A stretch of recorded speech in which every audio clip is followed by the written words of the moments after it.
Okay, let's read it.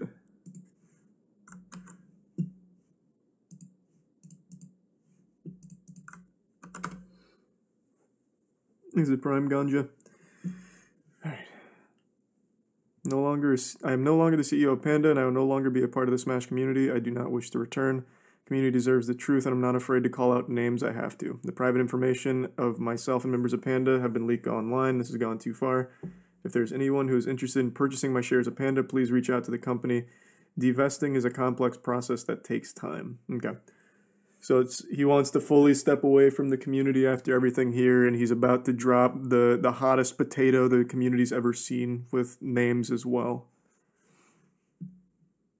I don't know who would really want to buy his shares with the state Panda's currently in, but I guess after the statement, I haven't read it yet, maybe it's a really strong statement that somehow saves the company, and that might be an appealing offer to someone.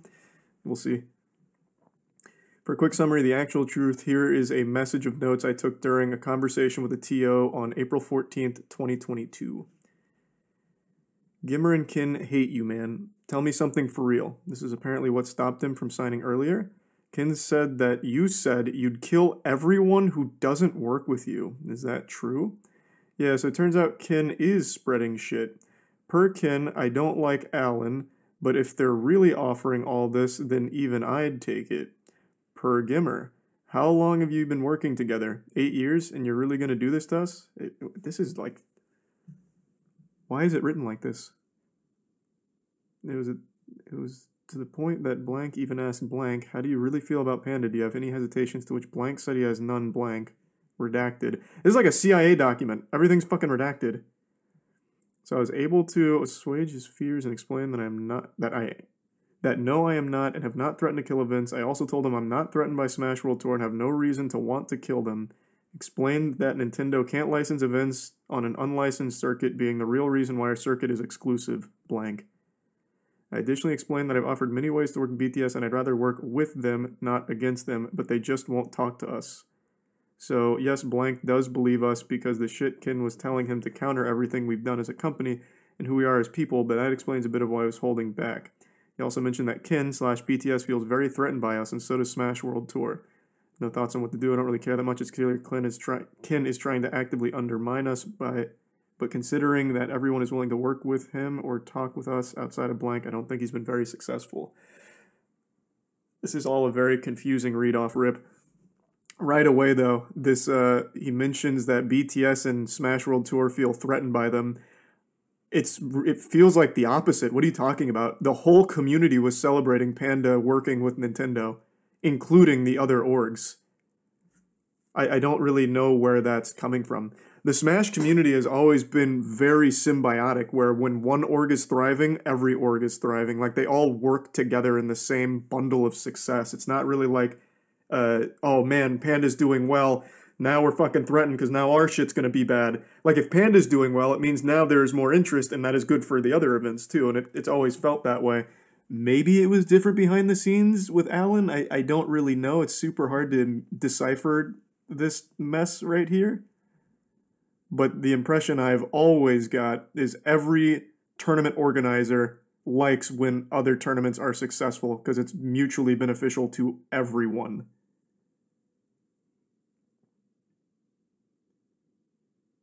Thanks to the tier or the bits Balmung.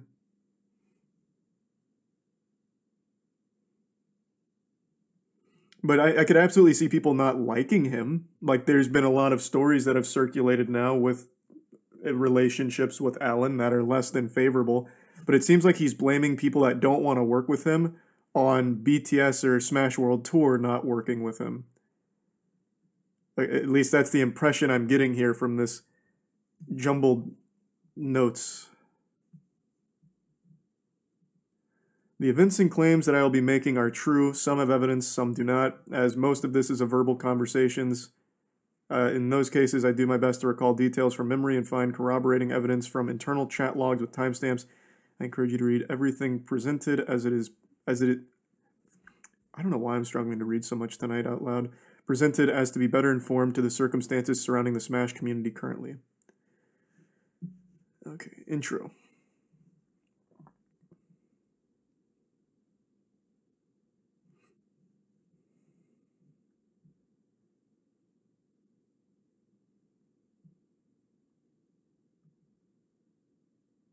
Yeah, all of this right here, I mean, that's a fine thing to mention. The harassment, all that shit is always terrible. That's an absolutely horrible thing that happens during situations like this, 100%. I also don't think it's wrong for him to mention it here since this is him being personally attacked as opposed to like where Bethesda brought this up where they had done the exact same thing to Mick. Like that's when it was weird when Bethesda tried to say something like this, but for Alan, I understand bringing this up about being an individual who's now experiencing a whole lot of harassment. So, I mean, I get that. I understand why you'd want to put that there.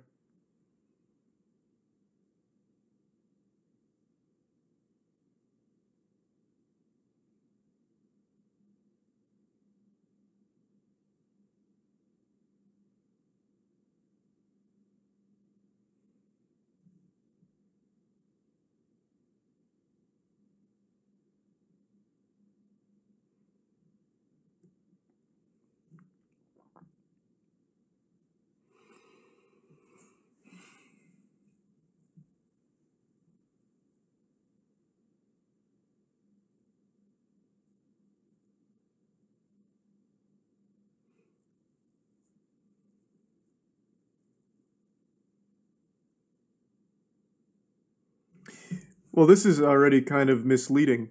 Wasn't this in the Smash World Tour statement that they had waited so long for any kind of approval from Nintendo, and then, like, with time running down, this like they had to make the decision to go through with it? Or am I misremembering the timeline? Was that 2022 where they just still had radio silence on the licensing and then had to make the announcement, and Nintendo was like, "Yeah, we understand. We took too long." Or is he talking about a different instance? Are they two separate ones? Thanks to the gift sub Ace and the resub Peepo.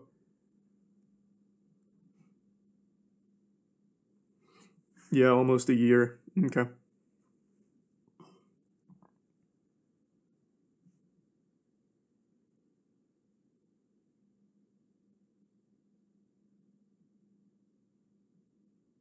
What? The Smash World Tour was the perfect gambit for VGBC. Information came to us from an anonymous source all the way back in 2020. VGBC was feeling pushed out of the community from losing so much ground to BTS they wanted something of their own and came up with the Smash World Tour Gambit. He's treating this like he's Lelouch from Code Geass. What do you mean a gambit and losing ground to BTS? It's not a competition. Again, everything I've ever seen from the Smash community orgs is everything's grassroots. Well, it was. So when one thing's succeeding, it helps everything else succeed around them. It's always beneficial. Like I don't think people are vying for territory or anything like that. I don't know why he's calling it like a gambit. He's the resub Void and the Prime Queen. Smash World Tour doesn't get shut down. VGBC gets their own circuit without the years of negotiation with Nintendo, which they were trying their absolute best to do and were in communication with them for a long, long time, doing everything they could. It's not like they just wanted to go behind their back. Smash World Tour uses the threat of social media backlash against Nintendo to pressure Nintendo into giving them a license, which they didn't do until they had already been declined a license. Like, they didn't pressure Nintendo into giving them a license. They did this to explain why they were shutting down, why they had to shut down. It wasn't leverage to try and get Nintendo to give them a license. Like, it wasn't trying to mount pressure to get them to release the Krabby Patty secret formula to them. It was, we're shutting down, and here's why.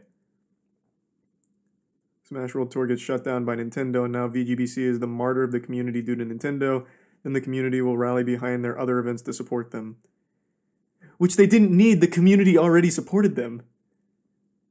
I don't know how he came up with such a weird view of the scene. Now, maybe things are different behind closed doors, I guess, but they had tons of support. Their YouTube channel was doing nothing but growing. Their events had huge viewership. Like, it's not like they needed this. In fact, this is very bad for them. They lost a lot of money on it and a lot of eyes. I don't really understand that take. Pretty straightforward logic. VGBC wins no matter what.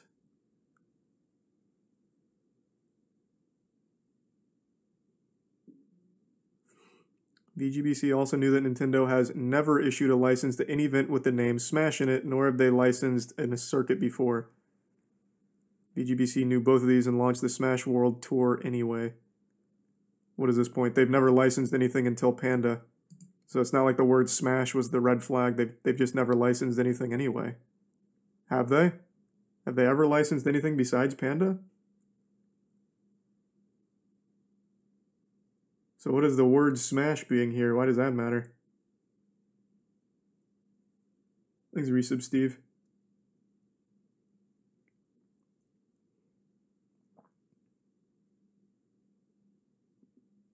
Oh, I was playing Warhammer. Oh, let me switch categories. I forgot.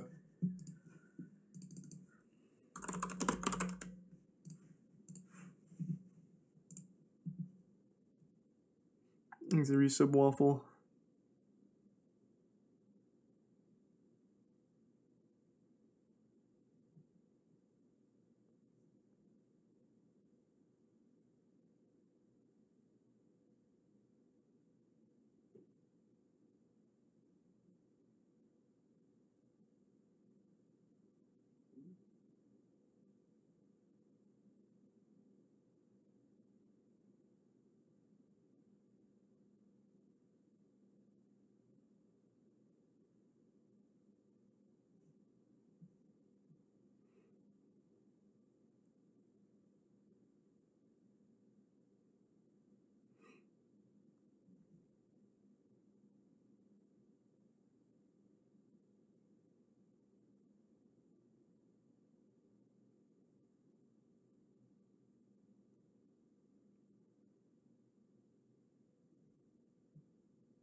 Is this accurate? Recently been informed the main hotel in San Antonio listed in the Smash World Tour Discord did not have any pre-existing block or any expectation of large groups this weekend. There was no block canceled. It simply never existed. Like for the event or for the players?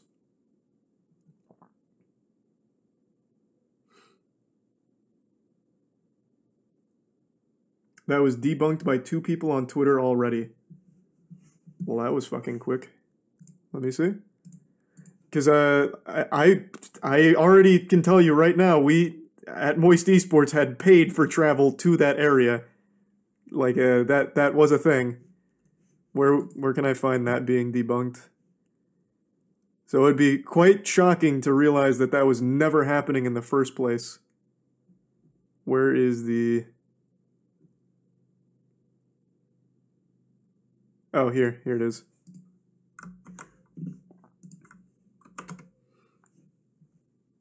I don't know about the rest of the statement's legitimacy, but to claim the event was never going to happen because no hotel block is ridiculous. People were given stipends/flights for the event prior to its cancellation, plus the TPC venue was booked that weekend. Bear Dog Events, LLC, DBA Smash World Tour, money receipt. Okay. This was quite the Allen gambit of lying here with this statement. The rest could be true. We'll still keep reading, but that was quickly debunked. That was a pretty bold one to make a claim on without being 100% sure because it's easily provable if it was booked or not. I don't know why he'd try and work that angle if it's not real. Scroll down. In which one? I don't want to get hit with the Council of Cock.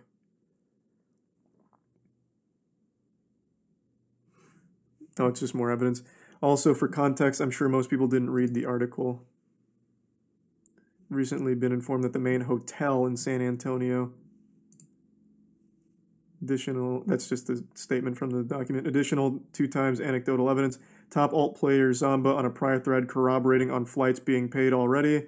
Statement from the event photographer being hired by Techport for the tournament. All right.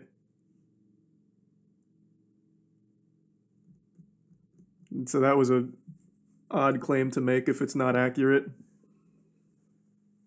Thanks to the resub Kronk Hydra and the 5 gift subs Kill a Queen. Thanks for that.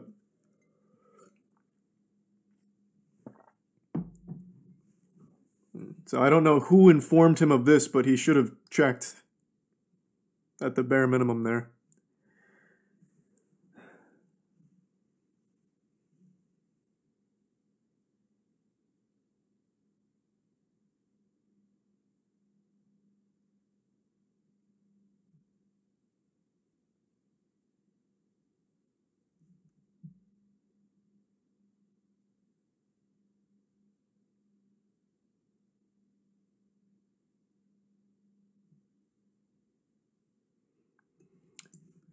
This right here is a fine thing to state. Like, if they were confused by mixed messages, why didn't they email back? But they weren't confused by mixed messages. According to the Smash World Tour tournament organizers, they were told that the time of unlicensed events is behind them, and then the night before Thanksgiving said they got their email that they are not going to be licensed for this event. So connecting those dots, which anyone would do, is basically saying, you know, you can't really do this anymore. Since they were told verbally that that time is gone and then they didn't get their license, the natural conclusion someone would draw is, we can't do this. And Nintendo is not a company you want to go into a legal battle with. So I can absolutely understand where that would come from. If there was confusion, I'm sure they would have emailed back, but there wasn't because they were told verbally one thing and then received that the rejection of a license. So I don't even think there was confusion. It was pretty put in stone.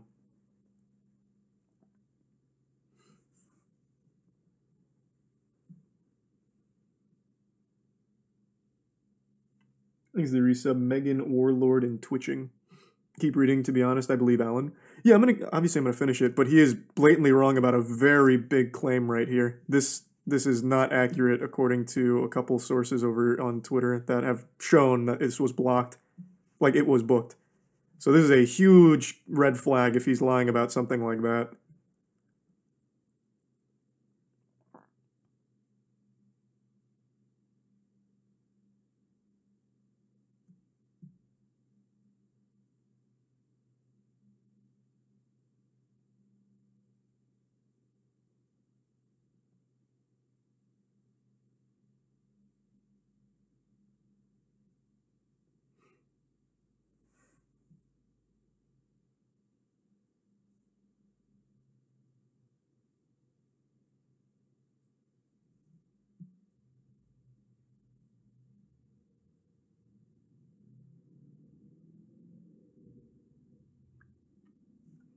But this wasn't a claim they made. They weren't saying that he sabotaged them or got them shut down.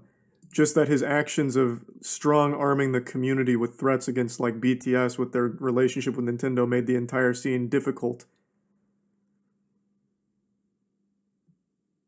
In their statement, they never pinned the blame on him.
Oh, you transcribed it here. I didn't have to zoom in.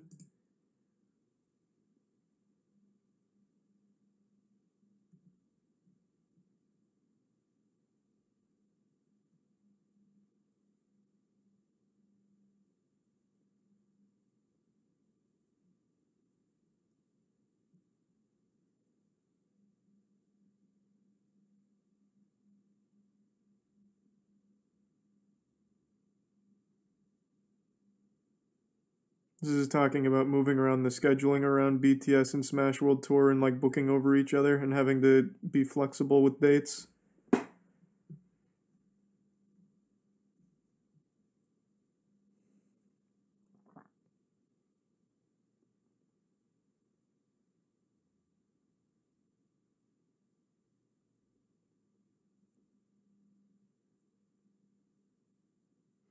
This is what I was worried he'd focus on. Why would I want Smash World Tour to be shut down? Again, that's just not something they pinned on you, though. It's just pointing out your behavior of leveraging your relationship with Nintendo against TOs for either broadcasting rights or trying to get them to join the Panda Cup, and the difficulty that ensued as a result of that. Like, in their statement, they do not pin him as the one responsible for Smash World Tour being shut down. Just that it was a very hard thing to navigate with what he was doing and then working with Nintendo and just trying to get the like tournaments like properly set up.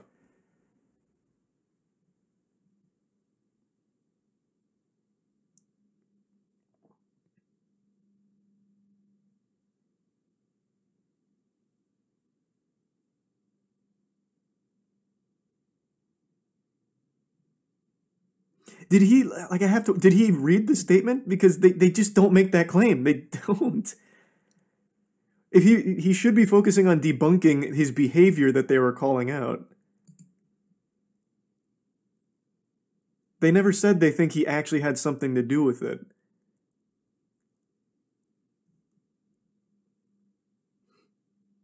Everyone was claiming that. Everyone was reading between the lines because after pointing out like the threatening to be on the summit and then what happened to them, people connect the dots, which of course is the natural line of thinking, like, well, maybe Alan worked with Nintendo to shut Smash World Tour down as a competitor. But they themselves don't make that claim. They just put his bad behavior out there on what made it so difficult for them to work with everyone else. Like, they just don't make that claim. I guess you could say they indirectly hint at that, which I guess is a fair argument to make. Like it could be implied by pointing out the behavior.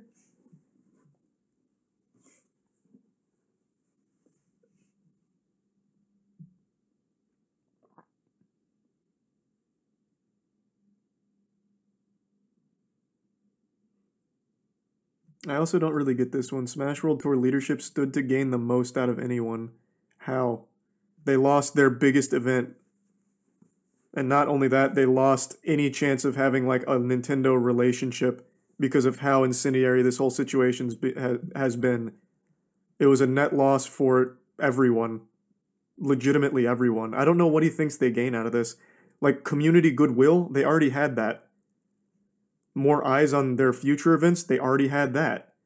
Like people just watch the events regardless. I don't know why he thinks they gained anything. It's just a full net loss. It's just a bad thing all around. Thanks, resub Cupid.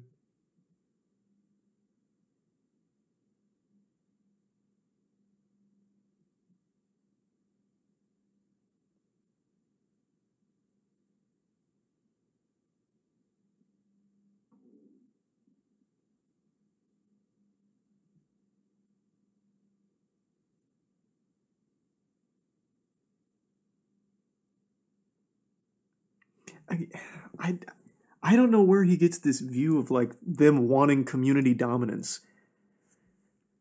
Like I don't think they've ever shown anything like that. They're more than willing to like let tournaments run however they want to run. Join the Panda Cup, don't join the Panda Cup, whatever. But like with Panda, there was the exclusivity to it where they wanted to everything to be exclusive. They wanted all the broadcasting rights. That sounds more like community dominance as opposed to VGBC's events being like, yeah, you guys can do whatever you want. VGBC doesn't even charge you to watch party their events. Business competition, but that's completely irrelevant because there's not like a finite pool of watchers. The Smash community watches every tournament.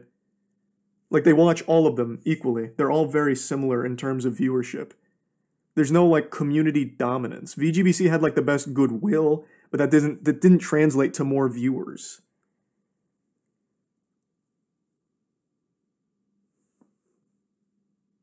Kin posted receipts. I've had a feeling he would. I have a feeling there's going to be a flood of receipts coming out after this. Here, I'll pull that up, but I want to finish reading this first before going through it.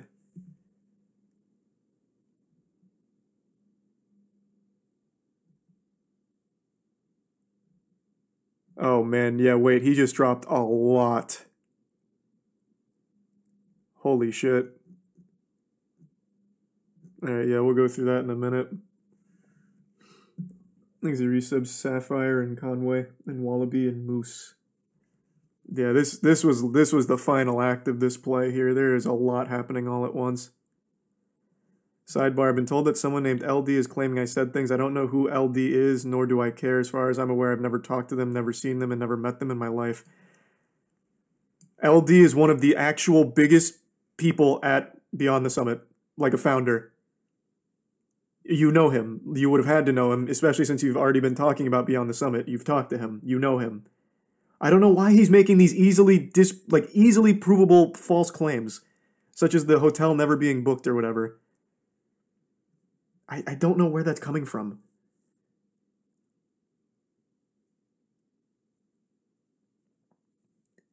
Yeah, I'll double check. I'm pretty sure LD is one of the founders of Beyond the Summit. Like, been in the scene forever. Like actually forever. I don't get that at all. All right, let's see.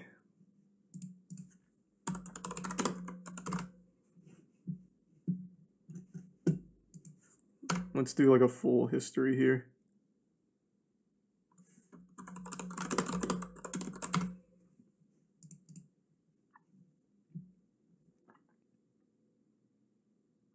So if you just go to like very base level, like if you just want like base level, not even digging too deep, going to Beyond the Summit, founded March 2012, key people are David LD and David Gods.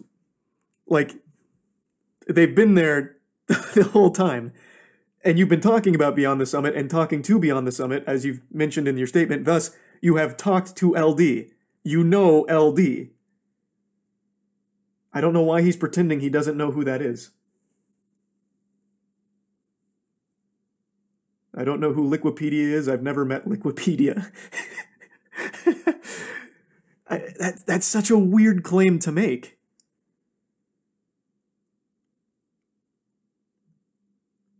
There's the Prime Brack in the resub New Name and Prime Athena in the resub Josh. Here's the background of my two whole personal interactions this year with BTS, or more specifically with one of the most unsavory individuals I've ever had the displeasure of interacting with, Kin Chen, aka Hotbid. Kin is also the one that just dropped the fattest load of receipts on Twitter a moment ago. At least it looks like it at a glance. Voice crack at a glance. He's got like 7 tweets that he queued up here after reading this. So we can go through this pretty soon. Oh, it's a lot more than 7. Holy shit. But yeah, he dropped quite a bit.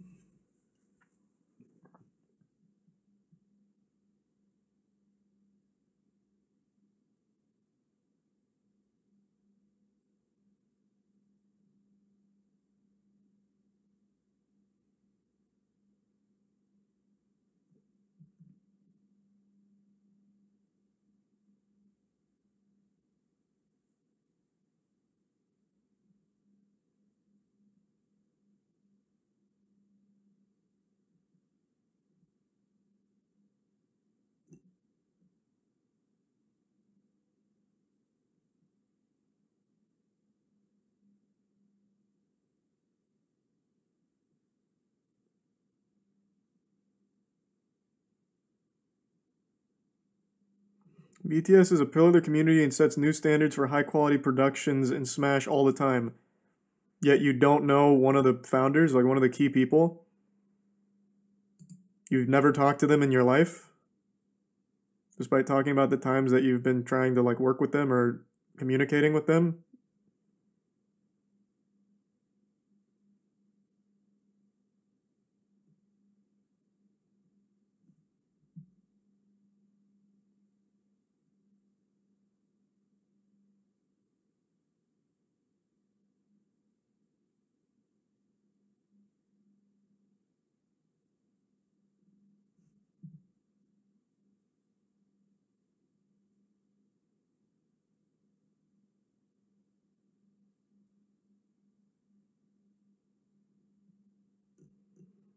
I thought this was going to be a screenshot of Kin looking terrible here, like of him looking really unreasonable and mean.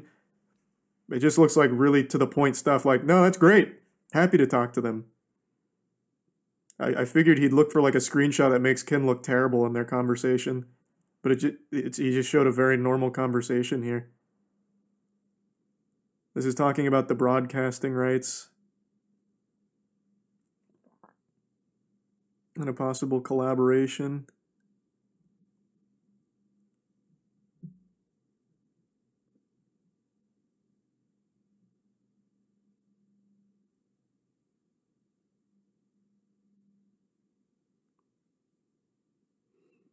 Why would people think a multi-trillion-dollar global company would jump when I snap my fingers? I have no idea. What a loaded sentence. Well, multi-trillion. We've got to snap out of Fantasyland for a moment. They're a huge company that there's no universe or dimension in the multiverse where they're multi-trillion.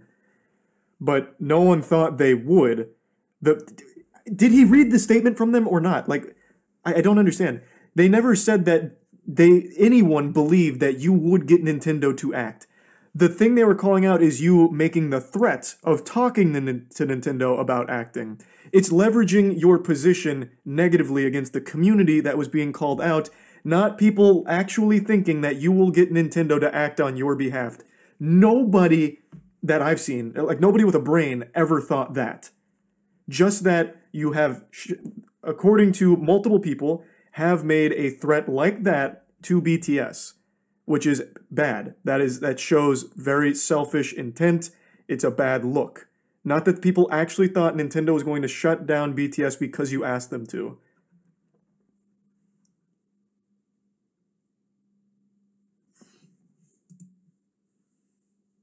Multi-trillion yen, I think is what he meant. Why would he say multi-trillion yen and somehow get it confused with dollar? Why are we making these giant leaps for the sake of trying to make sense of this statement? I think he just got a little carried away with how big Nintendo is. They're huge. And in order to illustrate that point, he went with a very massive number to put into perspective how big they are compared to Panda. He just went a little hard on this, which it comes out looking a little silly. It's not the biggest deal. Getting that wrong is not a big deal. It's just a little silly is all.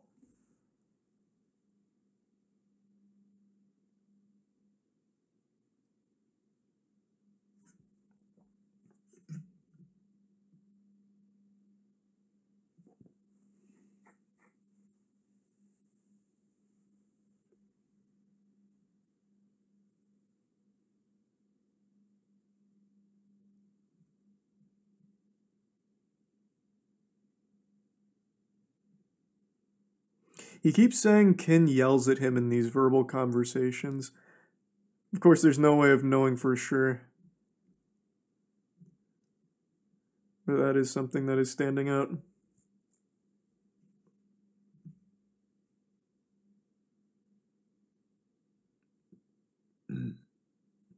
Oh, thank you, the 16 gift subs, Cylindristic. Good to see you again tonight. I hope you had a good day. Thanks to Tier 1 Crazy Lax Man.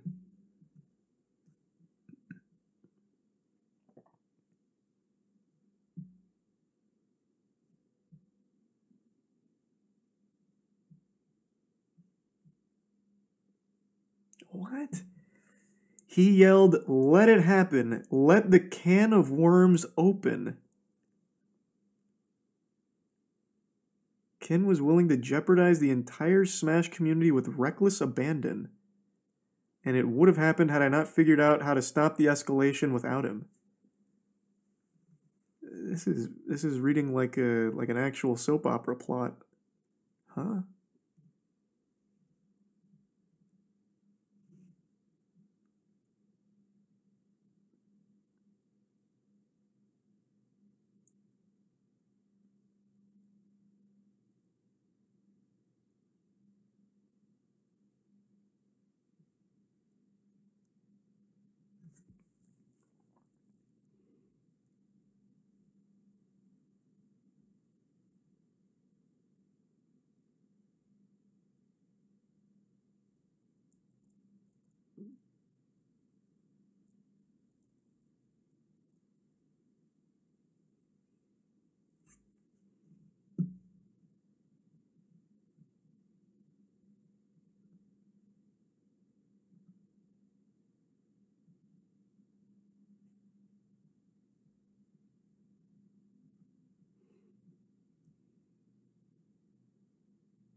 to the screenshots showing he didn't reply.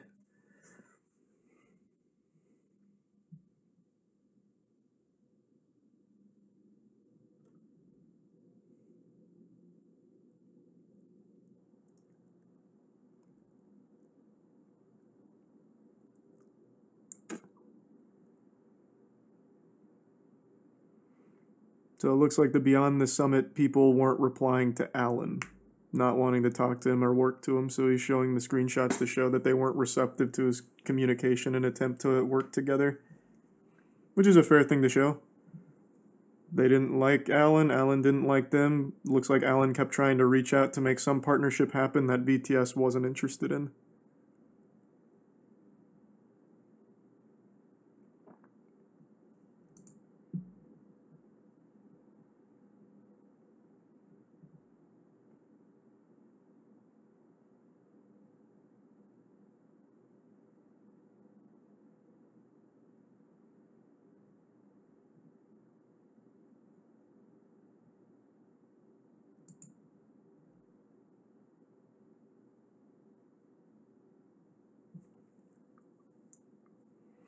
Okay, now let's see what Kin says about this since he dropped his evidence. Here's me talking to Alan about how running to Nintendo and banging on doors about the broadcast rights is potentially an existential threat to the entire scene. Oh, this is actually the continuation from one of the screenshots Alan posted because it's still talking about broadcasting rights in the gray area.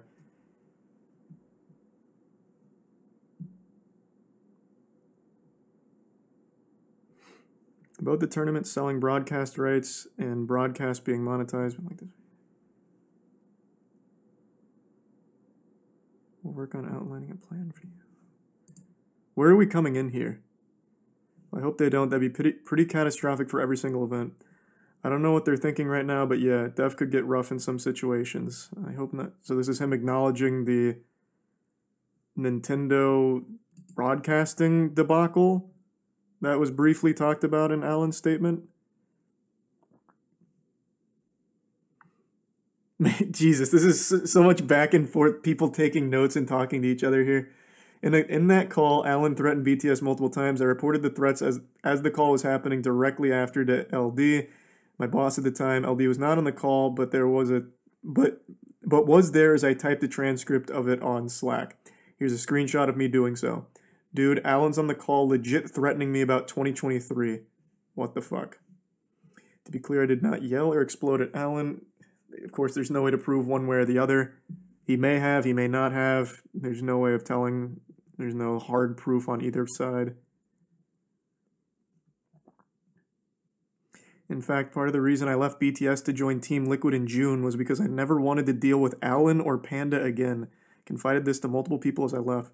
Panda themselves issued a statement saying they regret Alan threatening BTS, yet he completely denies it happens here. I don't accept your apology because even here you don't actually apologize. You even say accept Kin and only admit the conversation was perceived wrong. That is a fair point. In Panda's official statement, they acknowledged what Alan did and why it was bad. Well, not why it was bad. They acknowledged Alan did threaten BTS, but it looks like Alan's saying that didn't happen and he doesn't even know who LD is, which is a weird angle to play.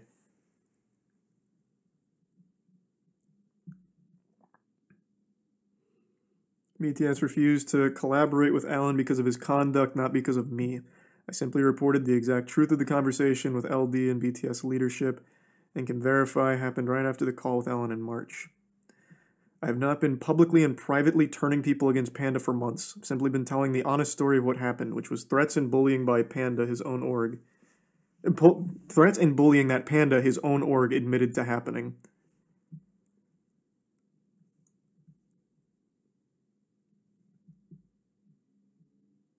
As for the NDA talking about real estate, an absolutely hilarious thing to include in this, I'm more than willing to post the entire NDA if Panda allows me to. Multiple people have confirmed their NDAs have the real estate language in it. It's just a failed copy-paste job. For reference there, after all the Panda stuff like 5 days ago, people noticed their NDAs with Panda for talking about, well, I think their calls or something involving TOs. Their NDAs actually only applied to parcels of real estate. So what they were doing is they were using boilerplate NDAs that didn't even apply to the situation, and I guess Kin had brought one of those up as just kind of like a joke, like, damn, there was a lot of mismanagement happening somewhere. And I guess somewhere in Alan's statement he brings up the NDAs about real estate. But that wasn't like a big point being made. They're just like, hey, this is kind of a goofy thing to talk about with everything going on. And also letting people know if they want to share their stories, they can, because the NDAs aren't actually binding since they only apply to parcels of real estate. Thanks for the gift sub, Cylindristic.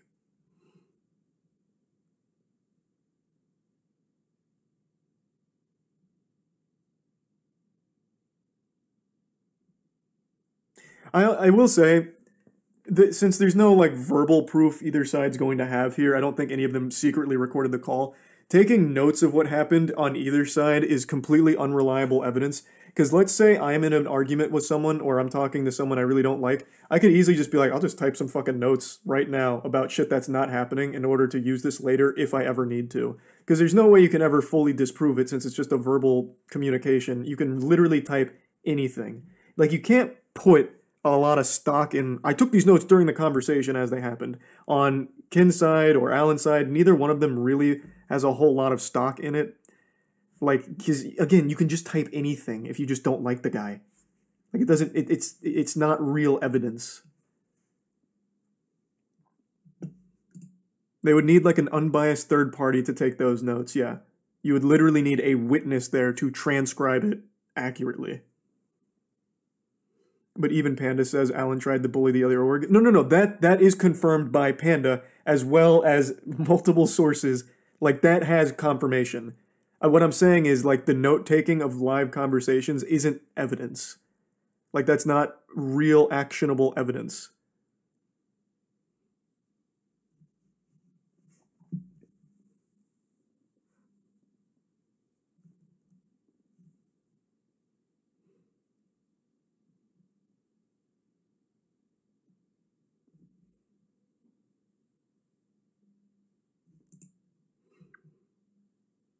This one stood out to me as well.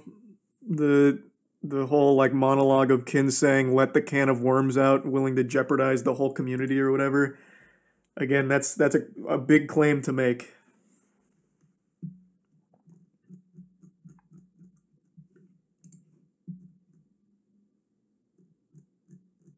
Okay, so that's Kin's side of their conversations. Oh, and here's this. Here's us predicting this drama and situation happening in March, which is why I didn't speak out earlier about this whole thing. I didn't want the entire community and Pandas and org to suffer. It sounds like he is so desperate that he's trying to get Nintendo to bully TOs into working with Panda. Yeah, I don't think that can even happen though. And yeah, response is definitely a massive PR response, which gets the entire community to say fuck Panda and fuck Nintendo. Because Nintendo does actually care about public backlash, and this would be basically Evo, and this would be basically Evo 2.0. The biggest public backlash in history would be shutting down every major TO's ability to sell sponsors and broadcast rights. Yeah, it's the death of the competitive stream smash. This is them talking about, like, this could happen with the way Alan was behaving, I suppose.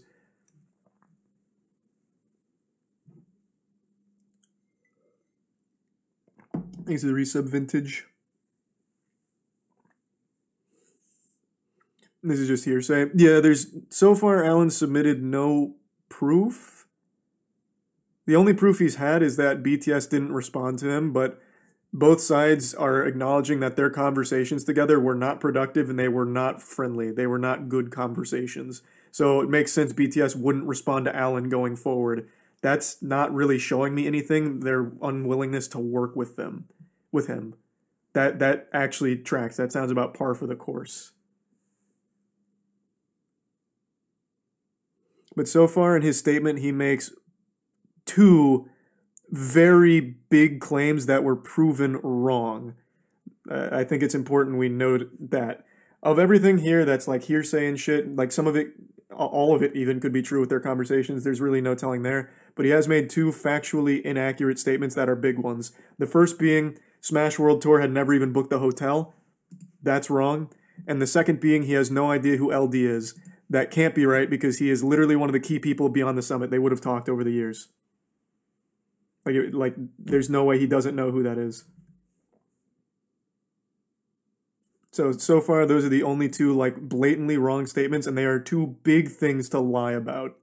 Like, knowingly lie about, if he is doing it on purpose. Which I have to imagine he is. He absolutely has to know who LD is. Especially with how much he's, like, talked with BTS and tried to talk to BTS. He would have to know who that is.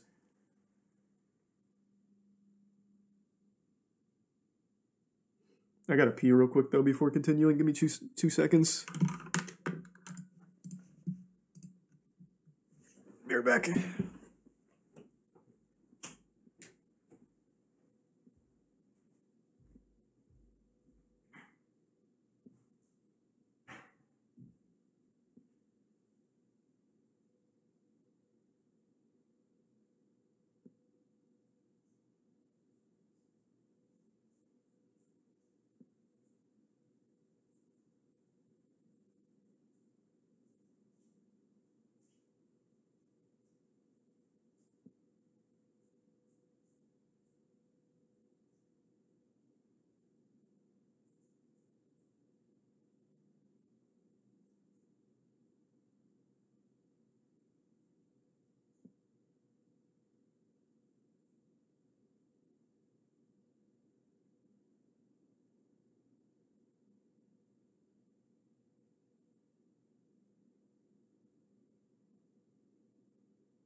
Alright, I'm back.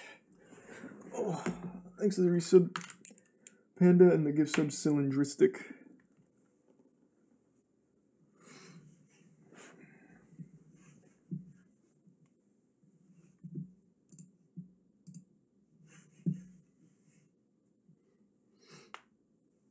You heard the toilet flush? Oh yeah, no, that you always do when I forget to mute the mic, which is like every time. Alright. While my intention had no malice. Except kin.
So is this from their legal team?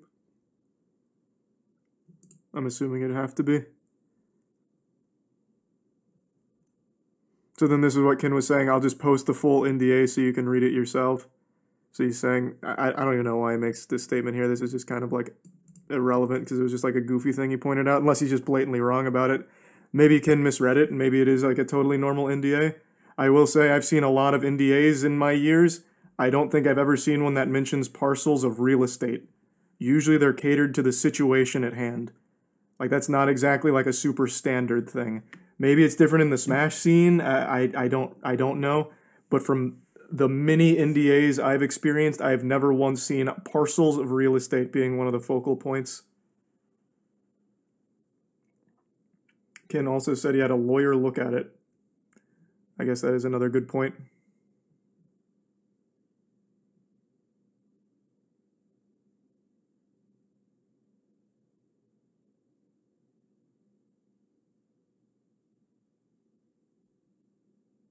This is what was at the top. I already read that.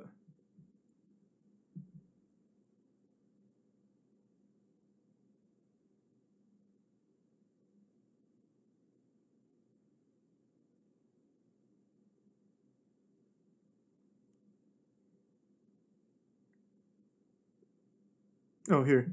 So now he's finally talking about this one. But didn't he already, like, allude to it not being real earlier?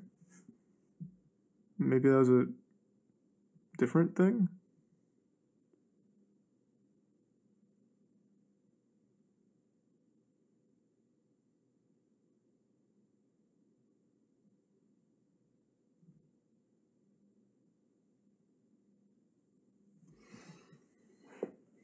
Thanks to the gift sub Odyssey and the resub Sinister and Lettuce.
Okay, so he's saying that this was a misunderstanding about strong arming and threats, I guess, by extension. That he was excited to talk about it and maybe didn't convey it properly. Which I guess? But Panda said that they were aware of a way that Alan conducted himself that was unprofessional and not good. That doesn't sound like a misunderstanding. If it was a misunderstanding, I feel like Panda would have been much more on that train of, no, Alan never meant anything by this, it was a misunderstanding. I feel like they would have defended that as opposed to just run with it. Like, yeah, we know Alan did something bad. And then, like, be dismissive. But they acknowledged it, right? But if it was a misunderstanding, I feel like they would have just said, like, no, this was a misunderstanding. I guess maybe at that point, like, the Panda PR team wasn't talking with Alan, so I'm trying to give, like, a really charitable interpretation of it, because he's saying something very different than what Panda themselves was saying with that. Thanks to the Prime Cat and Wolf. Panda just admitted what we wanted to hear, but they didn't, though, because their first response was, like, being dismissive of it, which is why it was so poorly received. If they just wanted to say everything that the community wanted to hear, they would have immediately said, like, we are investigating these things.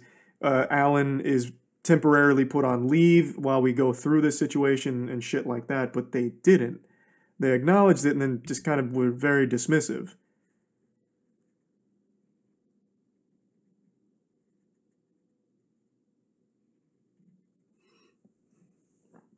Thanks to the gift sub Blammo.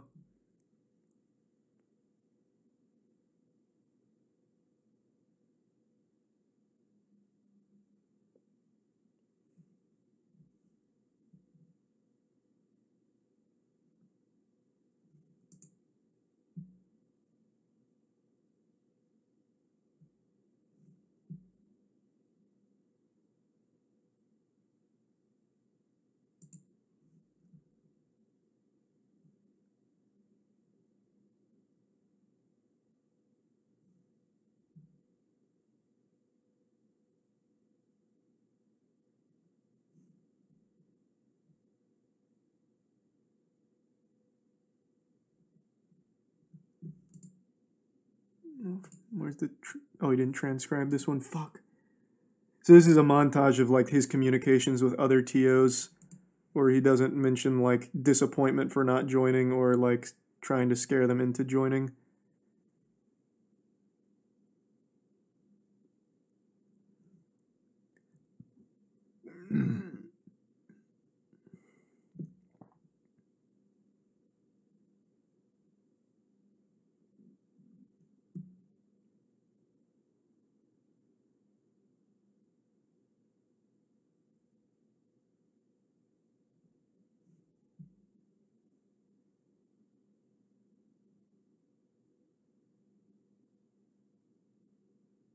Genesis, Low Tide, Shine, and Riptide were all licensed by Nintendo?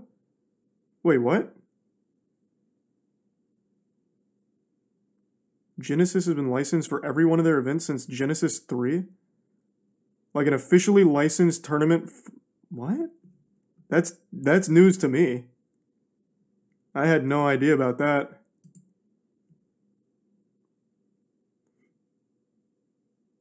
It's a different kind of license.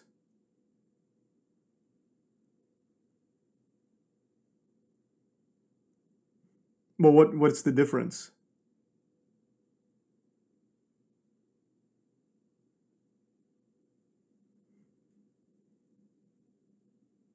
Why is the Smash community the hardest community to get straight information from? I have no fucking clue. And it doesn't help that Nintendo is also terrible at giving any kind of straight information at all. Fucking awful.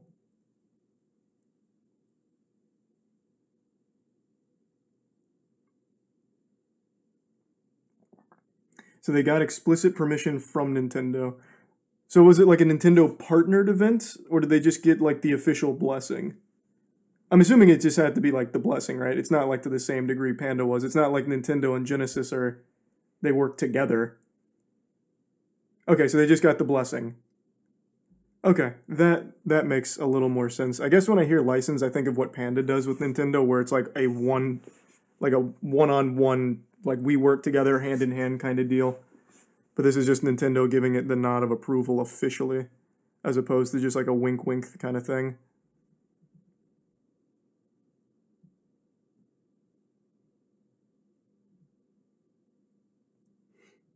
Okay.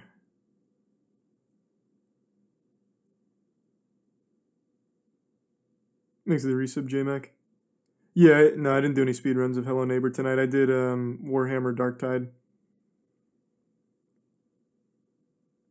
which was good so far. I've only done like one mission, but it seems pretty cool.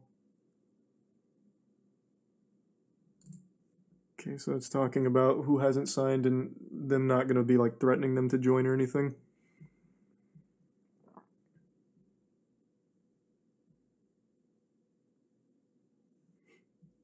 So this is talking about how great the deal was and how it'd take like a big burden off their plate.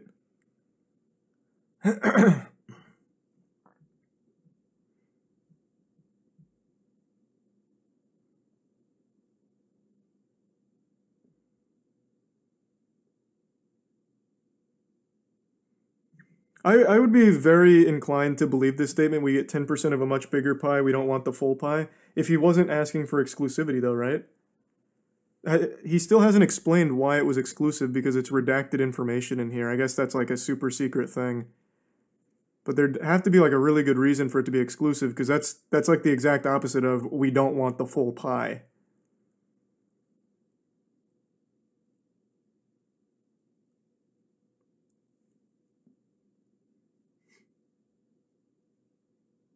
Genesis said they were officially partnered with Nintendo in 2017. Oh. Well, that's interesting. I had no clue about that being an official thing. He said it was Nintendo that wanted it redacted, which is unlucky because it'd be really helpful to know what the exclusivity was for then if it wasn't for like a large portion of the community to be under the same umbrella.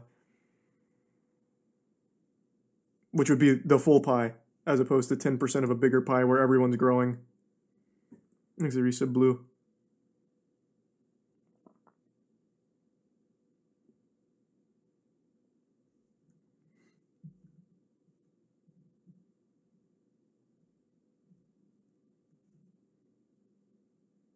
big question we get all the time is, what is Nintendo providing that makes the partnership worth it? I don't even care what he says going forward. What are they providing? Fucking nothing. Them just being there in an official capacity is more than they've ever done, and it takes a big headache away of like, will this get shut down by Nintendo? Maybe they do more than that, but all they need to do is just like sign off on it. Like that's all they've ever had to do is just sign off on it, and if they like it, man, maybe even put like some money and like prizes behind it or some shit. But literally just signing off on it's the main draw why everyone wants like a Nintendo license or partnership.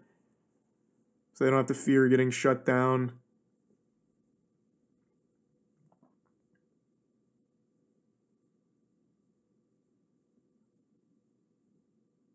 I hope he addresses their reasoning of not giving the Smash World Tour license being health and safety related. I'd really like more insight on why that decision would be getting made, but I guess Alan might not be the one to clarify it.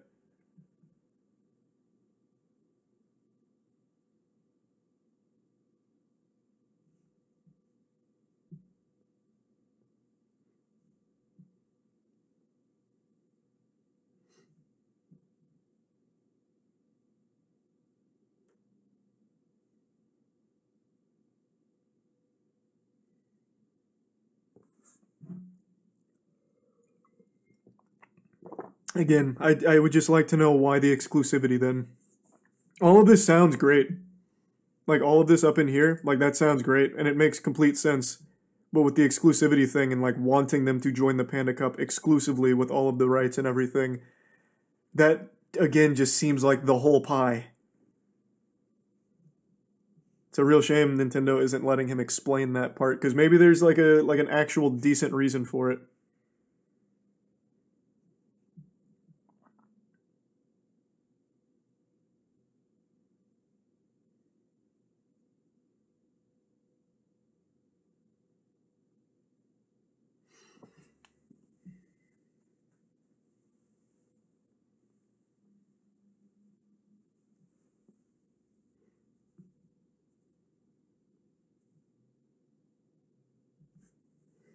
The finale, talking about how lit the finale would have been. Would have had arcade games, a carnival section, blackjack, hookers, gotcha machines, and crane games. God damn. And completely free. Woof. Jesus Christ.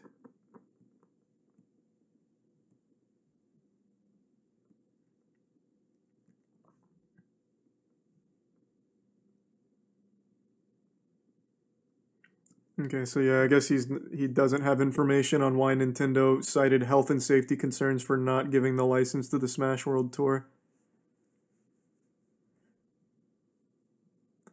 Like it's just hard to put a lot of stake in this. Like it all does sound amazing, but the facts still remain.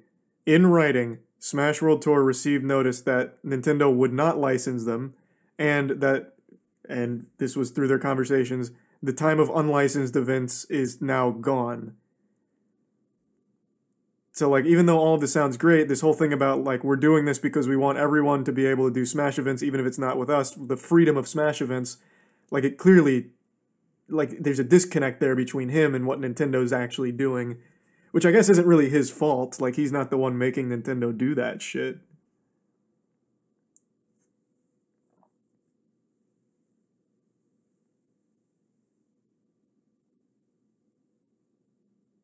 I have no clue, Laszlo. Thanks, Risa Bryson and Soul.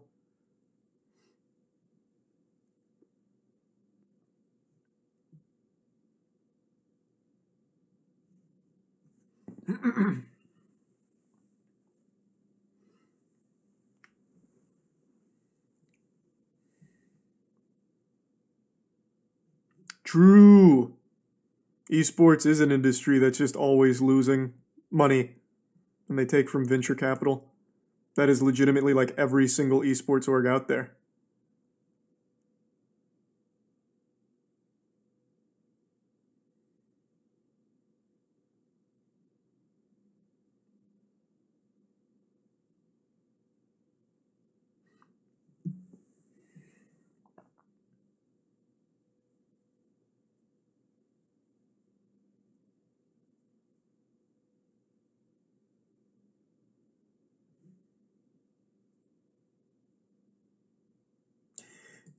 This is not a really good summation. Like, his points that he made, like, I don't think they were terrible points or anything, but this is a terrible breakdown of it. The Smash World Tour stood to gain nothing. Like, I think Alan is just blatantly wrong about that. All they stood from this situation, like the outcome, is complete net loss across the board. Loss of faith from Nintendo, so I don't think the VGBC will ever be getting a license from Nintendo after all of this. That will just never happen. They lost the biggest event of the year for them, which is where they'd make the most money for the $250,000 circuit they put on. So they lost a ton of money on that, a ton of money on putting it all together. Like, all of it was a net loss for them. They had nothing to gain. Absolutely nothing to gain. So to say that it was the Smash World Tour gambit and say, like, it was all to try and make themselves the hero for more community eyes is, I think that's a terrible angle to take. Like, the points he was making, of course, aren't provable points because there was no evidence, except for, like, notes he took during conversations. But, like, the points, I think, aren't horrible that he tried to make. But this, like, the reasoning for it, I think is way off. Like, I think that's silly. Even if he wants to take it from a sponsorship angle, that still doesn't compute. Because the sponsors that are in the Smash scene right now have been in the Smash scene for, like, years now. So it's not like they're even getting new sponsors or wanting new sponsors. And it's not like the sponsors that were sponsoring Panda Cup are going to go to fucking VGBC now after this blow up. They just won't come back. So again, it's just another net loss where VGBC will never get those sponsors or anything. Thanks to resub, Smooth and Tier 1 Blammo. I don't know how you get that takeaway though, Bungie. VGBC looks very bad if this is all true because it looks like they were leveraging their place in the public eye to pressure Nintendo. But that would make sense if they did this before getting canceled. Like, if they did this months ago, like while they were still fighting for that license, then I would completely agree with the motivation. Like, okay, they're trying to strong-arm Nintendo to force them with public pressure to give them a license. But they had already been declined not only for this year, but for next year, which they didn't even apply for, and they still got declined. So they had only released all of this after they got declined. So there was nothing they could gain from it. There was no public pressure that would get the license back. They had already got the no for an entire 2 years. So they just had nothing to gain from this whole situation. Like, you can't, like, they couldn't pressure them to do it when the decision was already made. But I would agree, if this had happened earlier, that would be a completely rational reasoning. Their sponsors were contingent on Nintendo sponsoring them. Has that been proven? That would be a big thing. Oh, if I had to guess. Oh. Yeah, that would make sense, I guess. Like, after they got declined, then they would have lost their sponsors, lost their money, so thus they needed to make this big song and dance out of it. If that could be proven, that would make sense. Then yeah, then that whole situation would then unfold and look really bad for VGBC. But that's just speculation. All of it is. Easy Tier 1-6. But for the entire, Jesus Christ, however long VGBC's been around now, they don't have any kind of history of doing anything manipulative like this. They have, like, the most goodwill in the community and always have. Like, it doesn't sound like that'd be some kind of galaxy brain plan they would have come up with in order to fuck everyone. That just doesn't make sense. Thanks to resub C-Jax.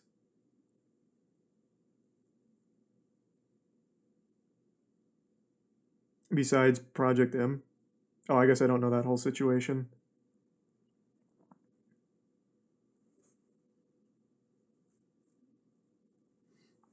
Thanks to resub Pegasus.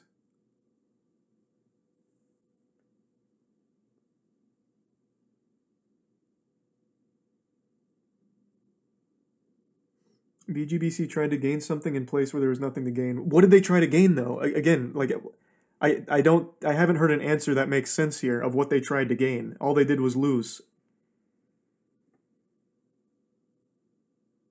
Like, I don't understand. That's a question to the guy that just said that. What did they try to gain? PR. How does that help them when they lost all this money? How is that PR helpful? They're going to have the same amount of eyes on their content as they always have.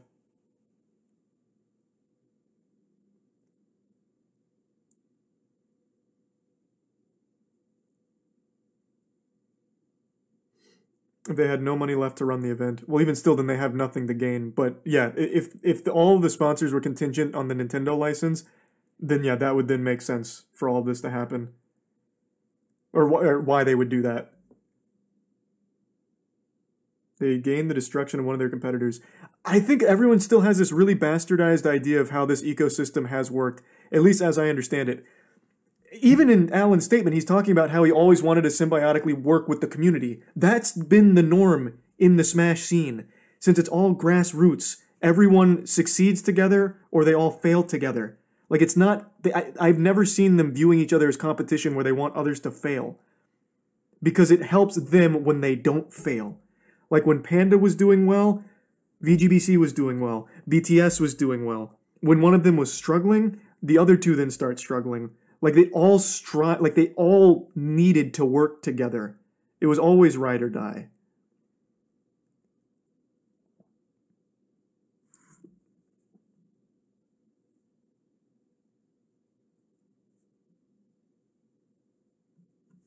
Like, it's not... Oh, do you hear that? Oh, I was just making motions with my hands on the table. I don't know why you can't even see my hands, but yeah. Like, there was just nothing to gain. The eyes are the same. The attention of the community is the same.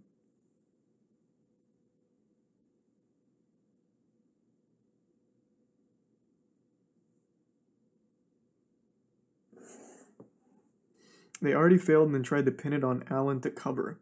Based on what? Again, that's just pure speculation. Not even Alan makes that claim.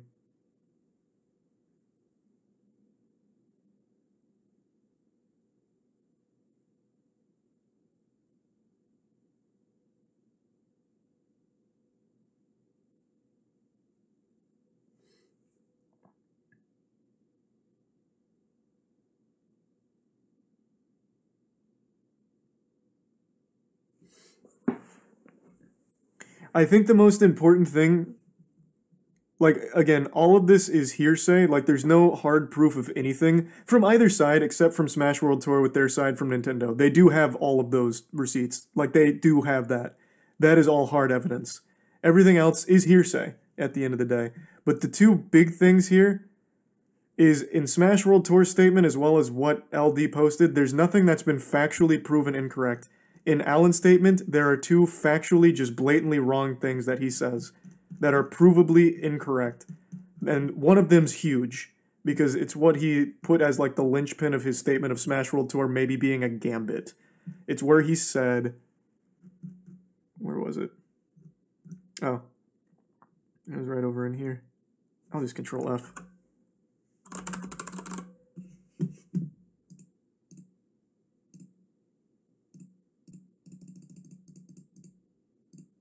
What? Where was it? Oh, here it is. I've been recently informed the main hotel in San Antonio listed in the Smash World Tour Discord did not have any pre-existing block or any expectation of large groups this weekend. There was no block canceled. It simply never existed. That is provably incorrect. Provably wrong. That is just incorrect. That is a false statement. Top to bottom.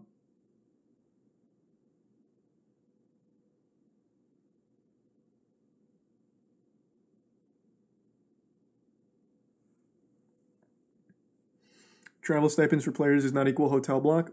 I think this is pretty solid. Like, everything was booked up, as I understand it. From the thread here, from the people confirming on their side, that all of it was a go.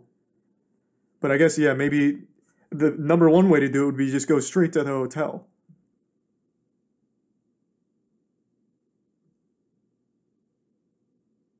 Look at LD's tweet.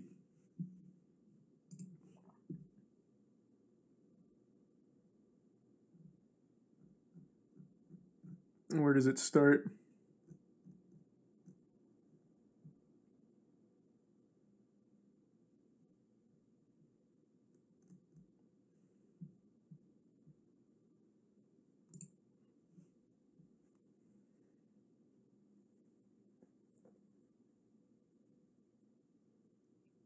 Is this just more speculation?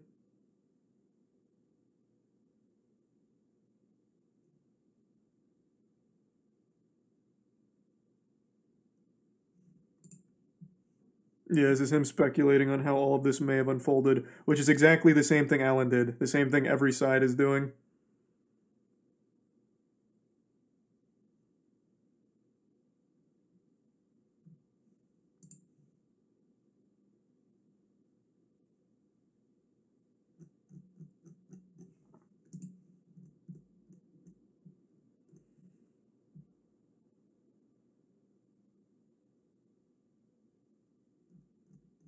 Yep. So no hard evidence from anything here, it's all just speculation.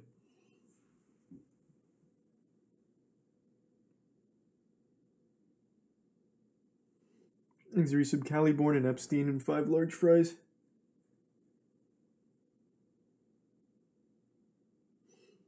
What do you mean a bungie? It's not like they just didn't bother to get Nintendo sign off. They were actively trying for the better part of what was it, like 2 years?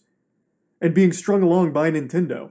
Like Nintendo had plenty of chances to just say like we're not interested right now in order to stop the Smash World Tour, but they didn't. They kept stringing it along until until the very very last minute. Like it's not like they just wanted to do it unlicensed. They tried from the inception of it.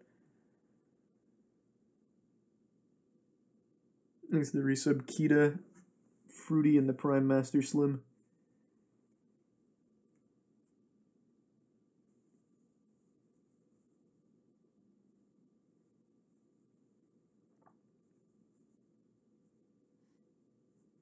Read Ken. We already went through all of Ken's logs, but again, taking notes of a verbal conversation is not evidence. That's not substantiated stuff. Like you can say anything there and claim that you were taking notes during a conversation.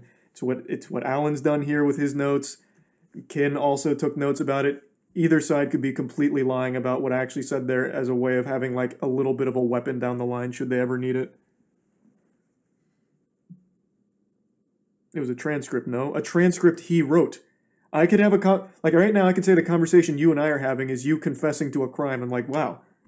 User in chat said, oh my god, he buried the body underneath the pavement. Like, it's useless. Just because you say you're typing what happened, it's worthless unless it's like an unbiased third party that is transcribing it. It's about the dates. The dates don't matter. The dates are completely irrelevant to a typed up transcript that you are doing during the conversation. It would need to be an unbiased third party, because right now my date would check out. My date would absolutely check out. For example, the Flashing Rod 99. Well, I was just hanging out in chat and we were talking with Flashing Rod and he just started making these weird statements.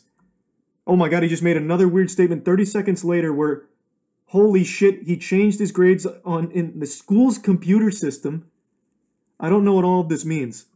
Like, it's worthless. Like, the date would check out. I was looking at the Flashing Rod, but the information is useless. Like, I just don't put stock into this, like, I took notes during our conversation and this is the truth, because you can't prove it. Which is why it's just hearsay.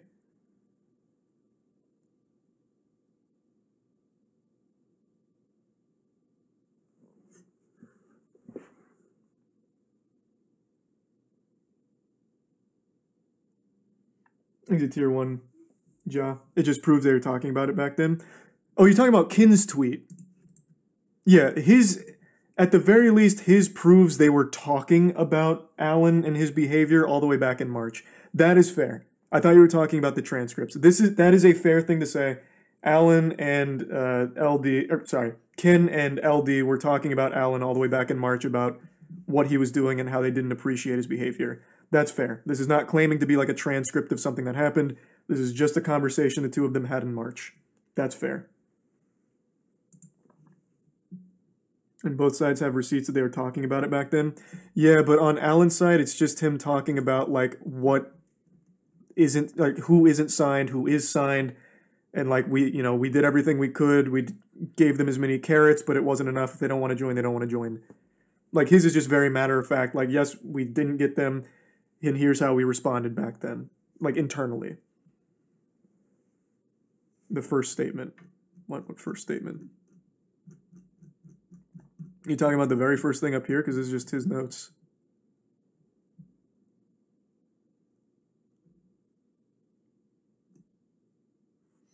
Thanks, resub Ted. the date. Why does that date matter? This is Alan taking those notes. And, like, that's... Am I misunderstanding this? Wasn't this between him and... Who was it? That he clarified further down. This is just him relaying his notes. Or are you just saying, like, he was still talking about how things weren't great between them back then? If that's what you're saying, then that makes sense. Oh, you're just saying that he was talking about them back then. Oh, okay. Then yeah, you're just saying the same thing like with Ken, but with Alan. Gotcha.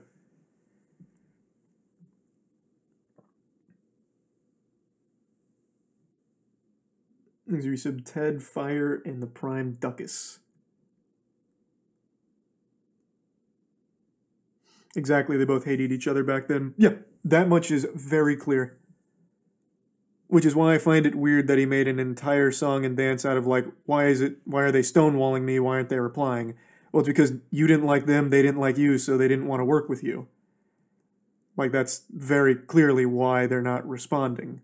That's not eye-opening, and that's not really a knock against them. Like, if they don't want to work with you because they didn't like how the conversations went, they're not going to work with you. It's just that simple. Exerisib Transowu and the Razzle Dazzle. Seems more sad than anything else. Well, it is more sad than anything else. This is a massive hit to the entire Smash tournament community.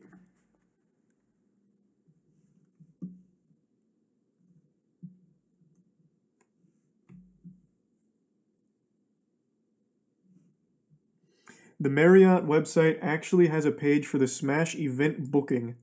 Oh, that would be such a dagger in his, like, actual really wild claim.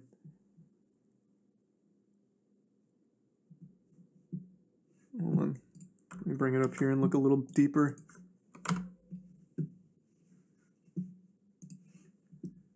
Alright, where do you go to see that, Silver?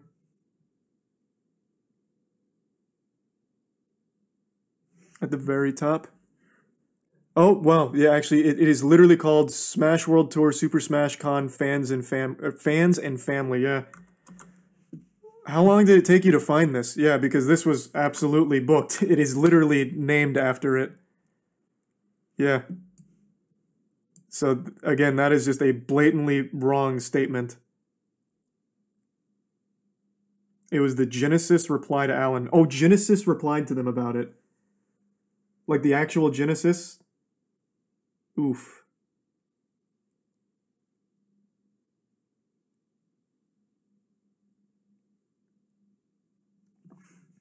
This too.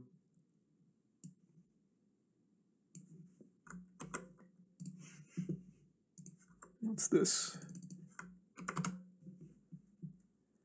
The Techport Center, aka the venue website, had an event page for Smash World Tour as recently as November 27th. It's been removed sometime since. And then here's the cache. Yeah, so this is yikes. So it's just wrong then. Like his claim is just wrong.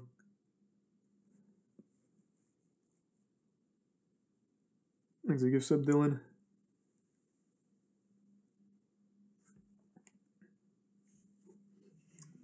Yeah, that was just unequivocally false. Which is a very bad thing. That's a huge lie to make. To claim that they may not have ever had intentions of fully running it.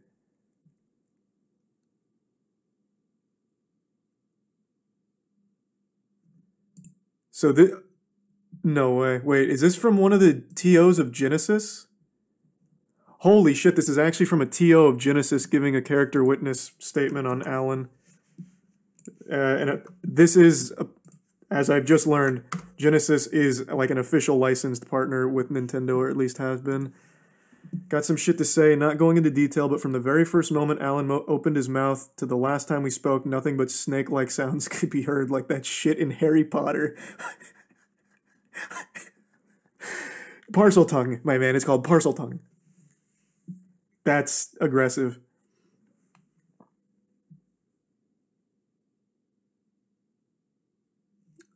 Again, this is all hearsay, but I think it's important to note Oh, every TO so far has only had negative things to say about their interaction with Alan. There has not been a TO to come forward as like a positive character witness for Alan yet. Now, maybe that's because the public pendulum has swung against him and they might be a little fearful. That's very possible. But the sheer amount of very similar stories that these TOs are sharing about him is a little absurd. Like the volume. Like it seems like that'd be a hard thing for all of them to come together on as like a fuck this guy kind of thing.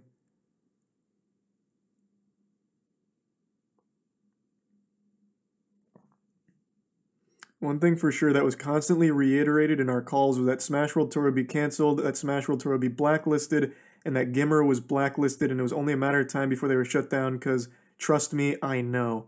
Trust me was a term he used a lot. He at one point called himself the savior of Smash on a call.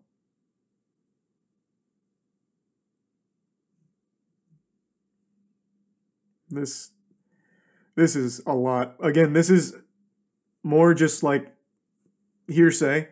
There's no evidence, but this is like the 9th or 10th TO to share very similar experiences.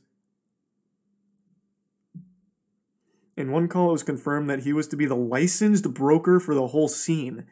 This has the potential to be really, really bad for everyone. That means eventually, if he wanted to, you would have to be part of the Panda Cup to get a license, one person having the keys.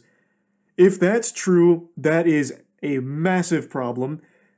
Obviously for the reason he points out, but also if he just doesn't like you, he never has to grant you that license, and thus if the time of unlicensed events is truly behind us, like Nintendo said in their call with Smash World Tour, if all of that's true, then that means you would not be able to run events without Alan's blessing as the license broker.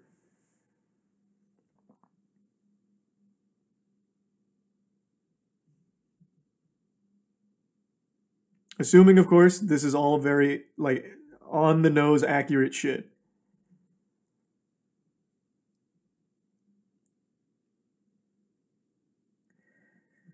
Can go on and on, but generally most of the shit he's saying in that 31-page garbage tweet is a lie. It's riddled with manipulative ways of speaking, and it's just more of what I expect of a guy who thinks he's the fucking savior of Smash.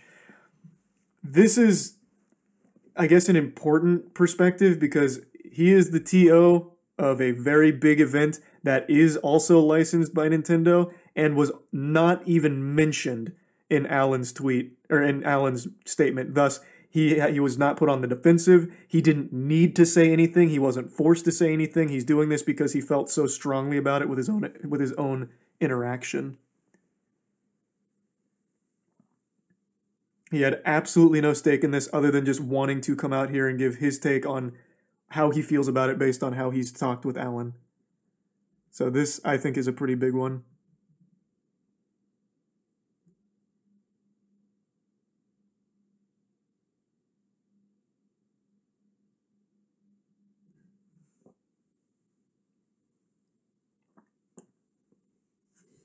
Thanks for the gift sub, Dylan, and Tier 1 Gideon.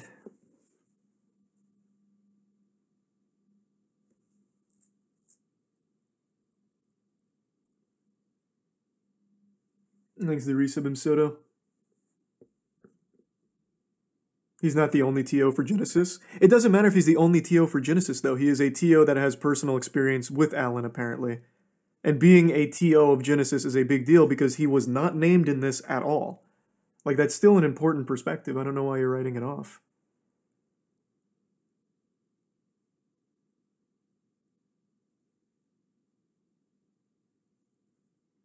TO is tournament organizer.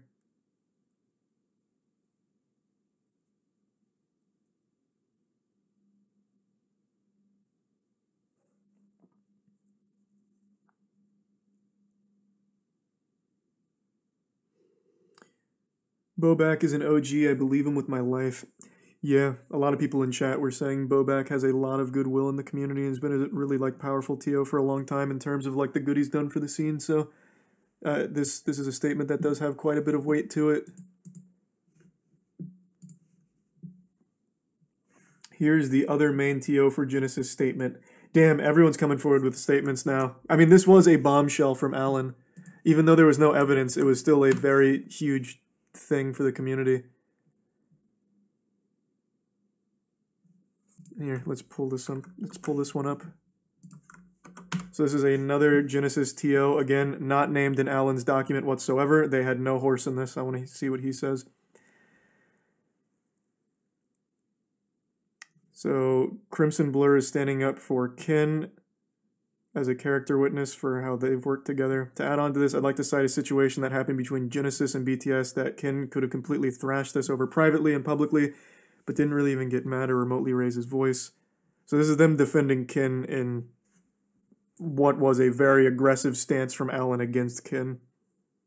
So this isn't him so much talking about Alan here, it's more just defending Kin.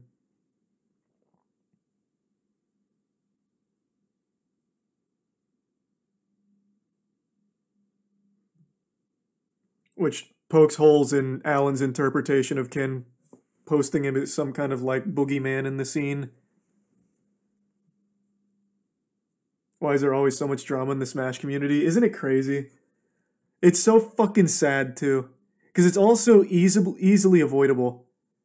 It all could have just been so simple. Didn't have to get messy at all.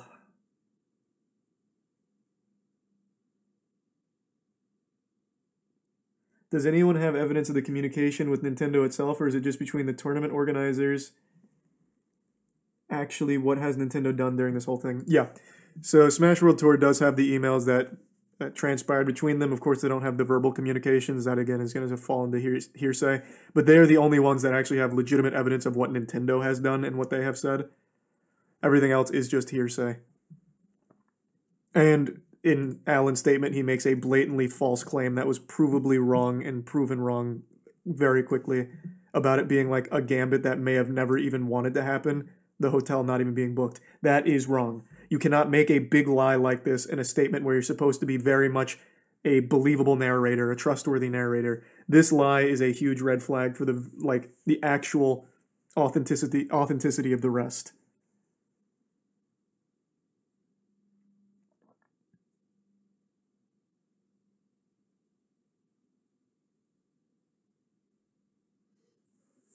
It's such a fucking shame, man. Ugh. At the end of the day, I still think the biggest villain is Nintendo themselves. Had they just been more receptive to working with the community a decade ago, we would have never been in this position to begin with. It would have never happened. There would be no power trips. There would be no hearsay, no he said, she said shit, no potential misinterpretations, no bad blood. Everyone would be on the same goddamn page. It would have been so fucking simple.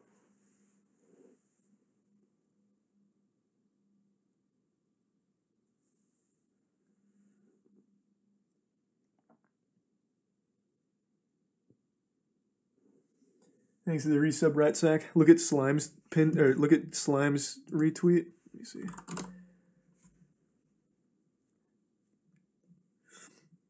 Where?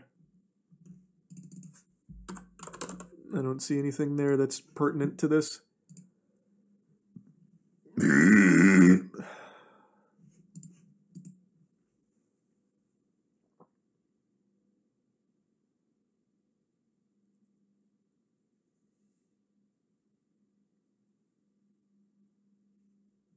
Yeah, I'm on Slime's Twitter. I don't see anything that's even about this.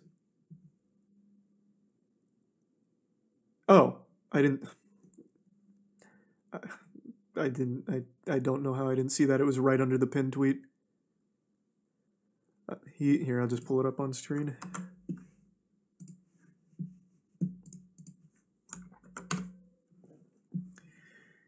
I spent over 2 years working with Ken in an office, never heard him yell or be out of line in even our biggest disagreements. Ken actually taught me a lot about being level-headed and evaluating tough situations with care, especially in meetings / BD initiatives.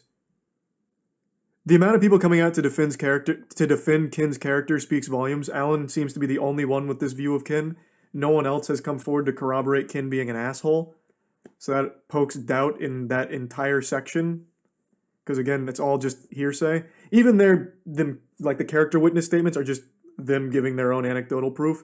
But there's so many of them, whereas Alan is just one. And for what it's worth, I have also talked to Ken. Since having Moist Esports and being more intertwined with the community. I have also talked to Ken, and I have nothing but a positive experience with him as well, but I don't know him to the same level as everyone else.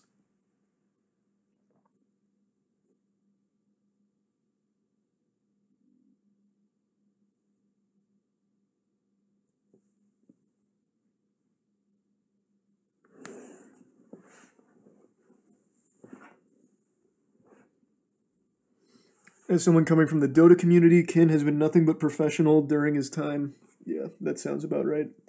Thanks to Risa Boiler, Yukiwi, and the Prime Gentleman. More and more OG members of the community come out to talk about Alan being a snake, makes it harder and harder to believe a word he says. Exactly. Like, at the end of the day, it is all hearsay, but with so many people all saying similar things about their interaction with Alan, and so many people coming together on Ken's side about how his interpretation in Alan's document makes no sense based on the years they've spent working with Ken, like, I really think that speaks a lot.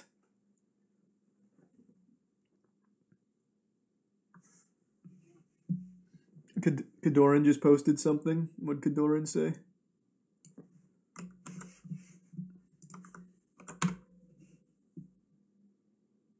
I can corroborate this claim, and this is with Bobak's statement. Signing me, you know, what would get the ground rolling to have me sponsored under Panda? And straight up, what Dr. Allen told me was like, yeah, you know, the thing is that I don't really believe in Melee. Weird thing to say. When they have Melee players, Melee, one of the best in the world. The numbers just aren't there. The numbers just aren't there. Like, I believe in Ultimate more because, you know, there's all these YouTube numbers, and then you look at Melee's YouTube numbers, and it's just not there. And, you know, if I were to sign someone like you, it's like, I would maybe give you, like, $500 a month. Jesus Christ. Again, it's just hearsay with verbal conversations, but that is yet another one against Alan, and this is to corroborate Bobak's claim about him not caring about Melee. This is him corroborating what Bobak was saying with his interaction. These are totally unrelated people, by the way. Kadoran has nothing to do with Bobak. Bobak is a TO for Genesis.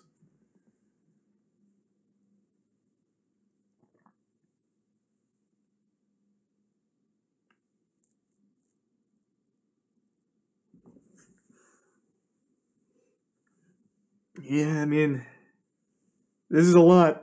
It's a lot. Thanks to the resub Falma. Hey, Rickles. No, of course, man. This is something I'm very passionate about. Without the Smash community, there wouldn't have been a Moist Esports. Like, it's a community that I'm very much deeply passionate about. Don't even know what Genesis is besides Alan angered them. Well, Alan didn't anger them, though. Like, Alan didn't even mention Genesis. And Genesis is huge. You don't know Genesis? Like, even outside of Smash, Genesis is just fucking massive. For fighting games. I guess if you're not in the FGC, you won't care. But with their interaction, they just felt so strongly that they wanted to come forward to talk about it. They didn't have to say anything. Like, Alan didn't mention them, didn't throw any kind of shade or shit, take a stinky little dump on him or anything. They just felt so strongly about him being untruthful in his statement that they wanted to publicize it. He did? Where? When did he mention Genesis? Other than when they didn't sign. Oh, this is like when he was talking about their positive interactions. Yeah, it wasn't anything negative about Genesis. Yeah. And then they mentioned him for a licensed event without being part of Panda Cup. See?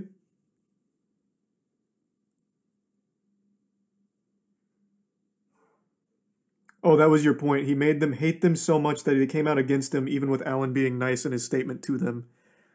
That is a good point, I suppose, yeah.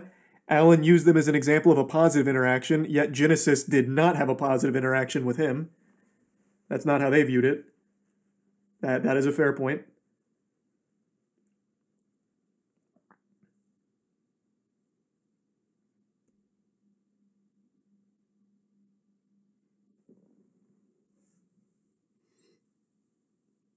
Man, fuck me.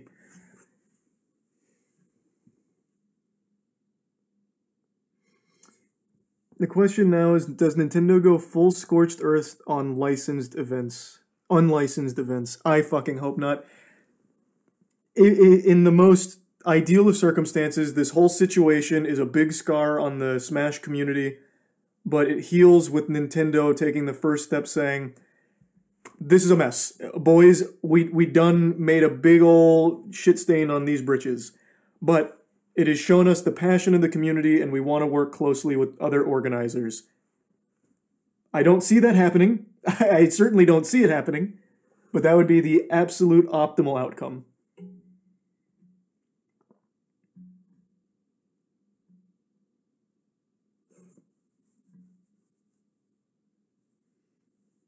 Thanks to the bit snert. Also, I just heard Tetra try and open the bedroom door, so I'm assuming she needs to go out. I'm gonna go take Tetra out real quick. I'll be right back.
I'm back. Ugh. Oh, that was so unlucky on that timing, Bruce. Oh, fuck me. Thank you for the raid. I hope you had a great stream. I'm sorry. I did take Tetra out. There's a resub, Cat, and Super Goose, and Bug. Oh, you're still here, thank God. Thank you for that, man. Appreciate the raid. I hope you had a great stream. How long were you gone? I was only gone like 4 minutes. Tetra just had to go out.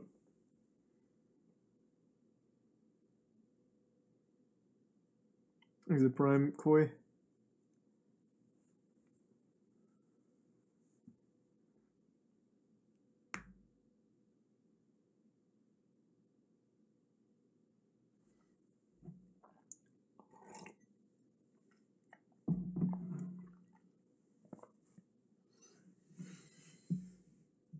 What's that, Peanuts? Is that another statement?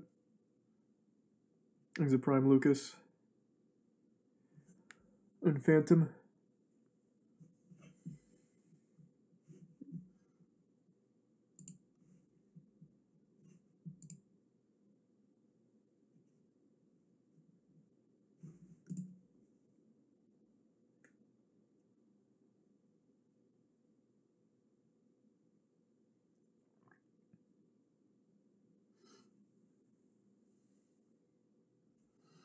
A tweet from the second Beyond the Summit member from the call between Alan and Ken.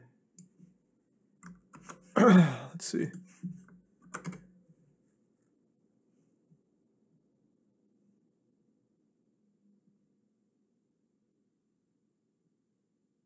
Okay, so this is from someone that was in that call, that now infamous call in Alan's statement. The way I see it, Alan called us and tried to insinuate that he was slam dunk going to get all the TOs on Panda Cup and that Nintendo was requiring streams to be on Panda Cup channels because that way they could have greater degree of control over the content therein. We pushed back, had existing broadcasting agreements with them, and any agreement short of them buying us out of the agreements would be directly damaging to us. 3 days later, Alan says Nintendo wants to talk to us about the legality of tournament broadcasts on our channel. So this was the other person in there? Oh, real evidence. Actual real evidence for the first fucking time tonight. Like, this is proof that this guy is who he claims to be and was in this call at the very least. Of course, what was said on the call could very much be a lie, but I noticed my webcam's blocking it there. But that's good. That's a good start. We have an actual receipt here to prove that this guy was on this call and he is corroborating what now 2 people are saying. Right now, Alan is the only one amongst an entire community of TOs that are all coming out at the same time, even TOs that weren't mentioned in Alan's documents coming out to go against him.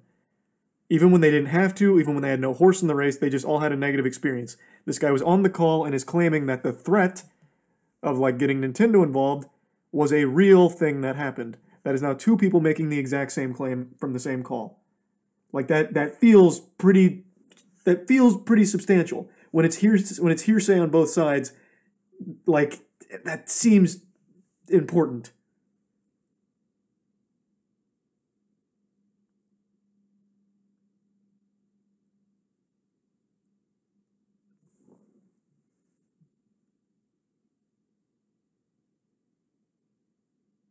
There's more that Cheat talked about.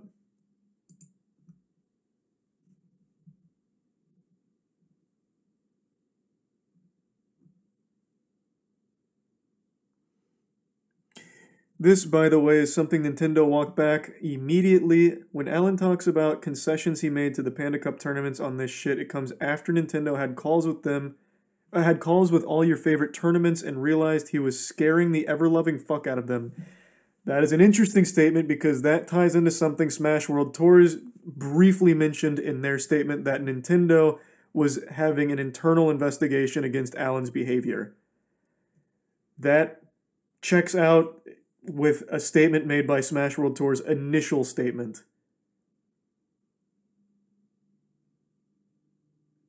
Here's the Prime Polo Man and the resub Connor.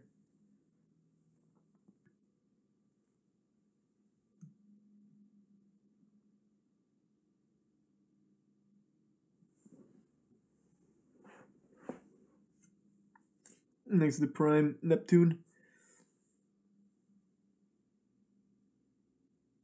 A lot to mentally keep track of. I know. Well, it's actually really not. There's only one perspective that has no support behind it in terms of other people in the scene, and that's Alan's. Alan released his statement, and every TO in the scene right now, even ones not associated with the named ones in Alan's statement, have come out against him, talking about how manipulative and untrustworthy he was in their conversations with him being very bad. Like, everyone is against Alan, at least in the scene. Like the TOs, the tournament organizers, none of them are agreeing with anything Alan has said at all. Deer, a TO working with both Panda and VGBC, confirmed Alan threatened to shut down Smash World Tour last year. Holy shit. Jesus Christ. How... Literally every tournament organizer in all of Smash right now is coming out against Alan after his statement. He blew the floodgate open. I can corroborate that at Summit in November 21, I was verbatim told that Smash World Tour won't exist anymore, so being involved in both circuits was not something I'd have to worry about.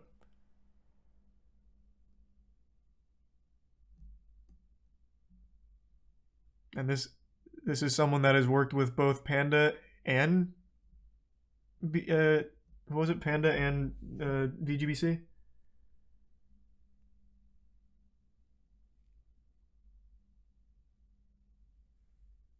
Look at the bit's vegan. Yes, I know vegan. We talked to them about that the entire way. Was there evidence for anything besides responses on Twitter? As much as I want to believe the TOs, it's been hard to take anything at face value. Well, no, because it's all hearsay. Except for Mikey. Mikey's the only one right now that's posted a screenshot of him being in that call that was where the threat was made. Like, allegedly where the threat was made. He has confirmed he was in a call with them that is mentioned in all of the statements from Alan and Ken. But in Alan's statement, there is also no evidence of anything other than hearsay. The whole thing is built up on hearsay, except the initial statement from Smash World Tour, which has the actual facts from Nintendo. They have evidence from Nintendo, but everything else is hearsay.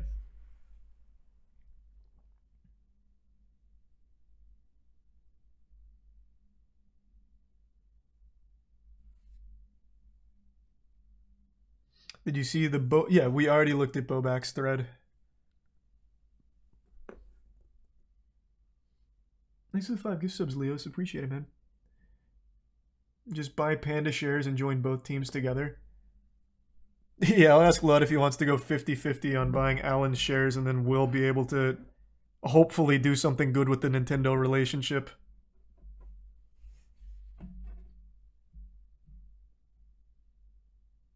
That would actually be unironically super fucking hype, I'm not gonna lie. Hey Connor, good to see you, man.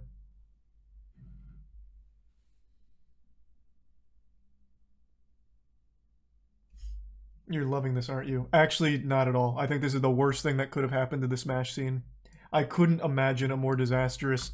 Well, actually, I could. Another one of those, like, pedophile gates. But, like, aside from that, I couldn't imagine a second worse thing quite like this. Thanks to the bits, janitor. So this is also from Deer again. Someone that has worked with both Panda and VGBC. In the same meeting, he mentioned one day hoping to buy/own Battle of BC and the events on the Cup. That's what triggered me to be wary of him from the jump. I think Bobak has captured things well. Bobak being the Genesis TO.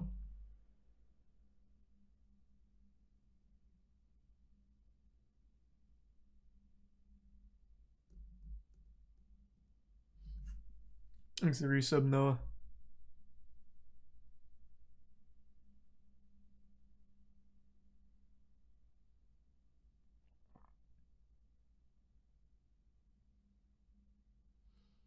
When does God Slap 2 start selling? Hey, fuck yeah, I'm glad to hear you're so hyped. 12 hours from now it goes up.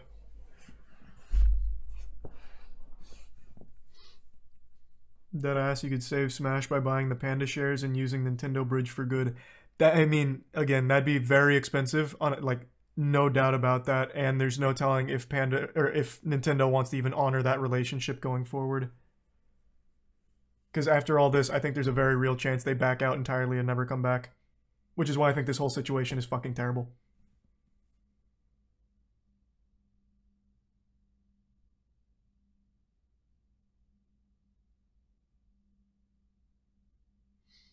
Exit tier 1 glue and the resub Velmond.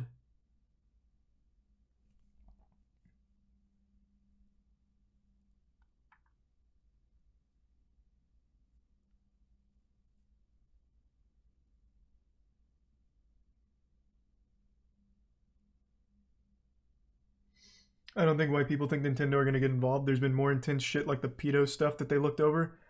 Bro, Nintendo is like a family-branded entertainment company. They're not going to come take a hardline stance about like pedophiles that play their games. That just shines a light on it and it'd be worse for them. I never expected them to do anything. Anyone that did was out of their mind. I mean, maybe I toyed around with the idea like, man, this is so big Nintendo might get involved, but in the back of our heads, I'm sure we all knew they wouldn't.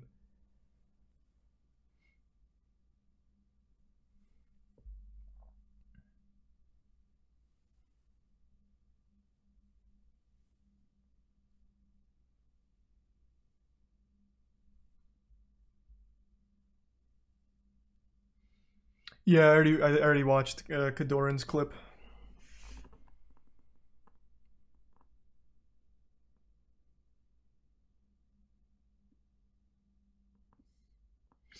Nintendo might not think about ever being partners after this. Again, that's what I've been saying. That's what I'm most concerned with.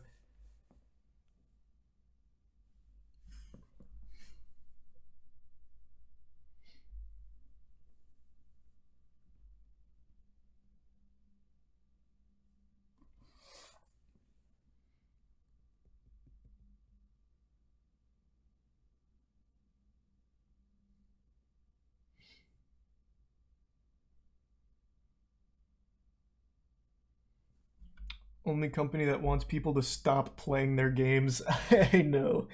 I know.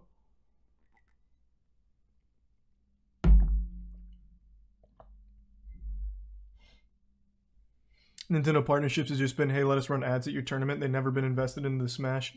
They've never invested into Smash at all competitively. And that's fine. Just having their blessing, knowing that they won't get shut down, is actually just good enough. It'd be great if they put money behind it, or production behind it, or a team behind it, but like that's not even necessary. Just having their blessing. Like, we are official partners. You're not getting shut down. Like, this is fucking good enough. He's a prime clown. New slime tweet.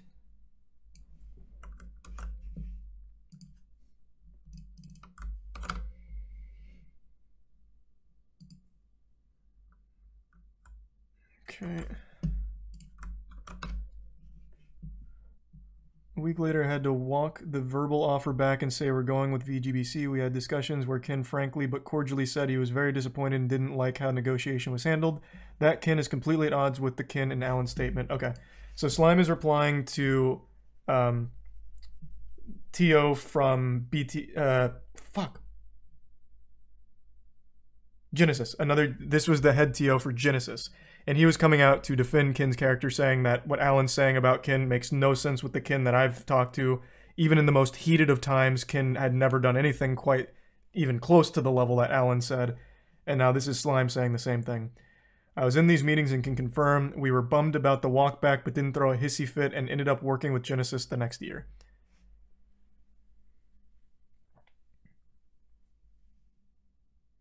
Do you think Alan wasn't expecting the people Do you think Alan wasn't expecting people to tear this essay apart? I don't know what he was expecting. I really don't.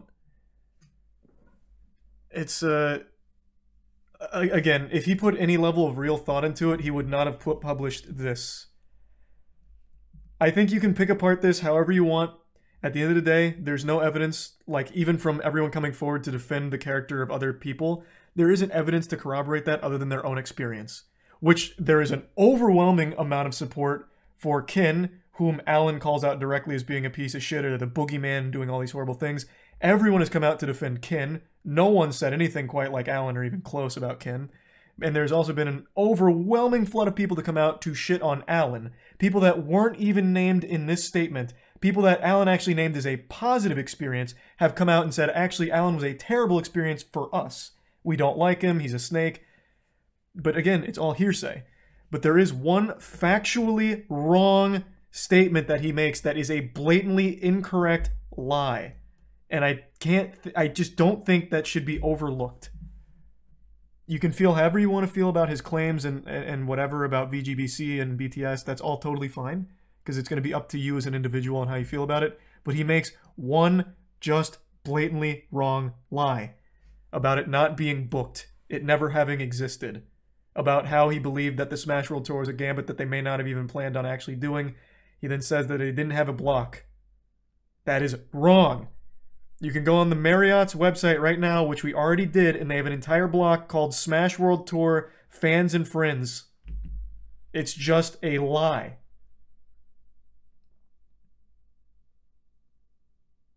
Was his other claim backed up by evidence? No, there is no evidence for his claims. It is just hearsay. His screenshots are him confirming, like, conversations he's had. Like, oh, they didn't join us. They didn't join us this time. We gave them a carrot. They said no, they don't want to join. Like he's showing screenshots where he doesn't freak out or anything, but that's not evidence to disprove anything that was been talked about.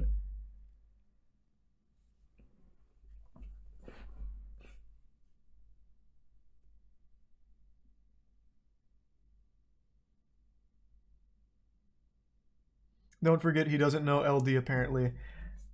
That is another thing that is just blatantly, I can't even call it blatantly a lie because it's so ridiculous.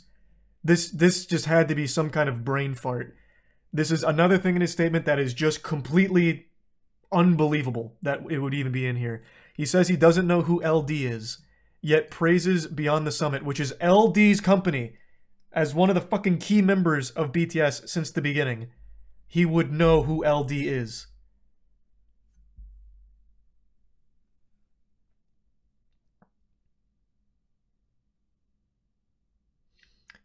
I don't think the hotel is evidence that could be created by fans for rooms. No, like the block is there though. Like on the Marriott's site, it is booking through them for the Smash World Tour event. Can you start that as a normal person? Because not only that, but all of the travel was booked and stipend for like players and stuff. But like on the actual Marriott, you can actually book a room for that event. For the fans and friends bundle. I don't know how that works. I don't know if you can do that as an individual. That seems like something only the hotel would be able to do. That seems very dangerous if you give people the power to make their own bookings on their fucking hotel. Here is yet another... What is this? Oh no, this is just someone in the space. This is not a TO. This is again just another... name to add to the pile of people talking about and corroborating statements against Alan. Since one of the TOs has mentioned it publicly now, I've heard from nearly every major TO say that Alan talked about wanting to buy out the rights to their tournament brand. His goal was to own the entire ecosystem. This is like the fucking 10th or 15th TO saying the exact same thing.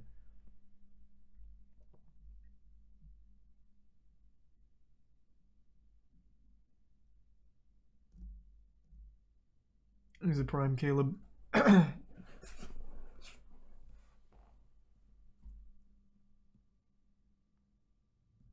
He's a prime Carson and the Bits Plutonian. Is this lore for Warhammer Dark Tide? Yeah.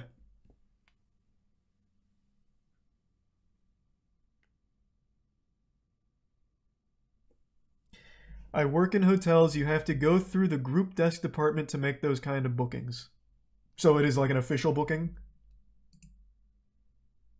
Well, hold on, what was your name?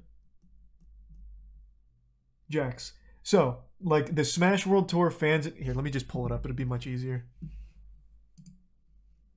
Oh my god, I've opened so many fucking tabs. Okay, I don't feel like strolling that far back. On the site for the Marriott, it was the Smash World Tour fans and family booking. Like That was where you were booking at that Marriott for that event, and then you book your rooms under it. Is that something that needed to go through the hotel officially as like, yes, we have this event, and here's how you book it? Or is that something that anyone could have set up? Oh, it was fans and friends? I thought it was fans and family.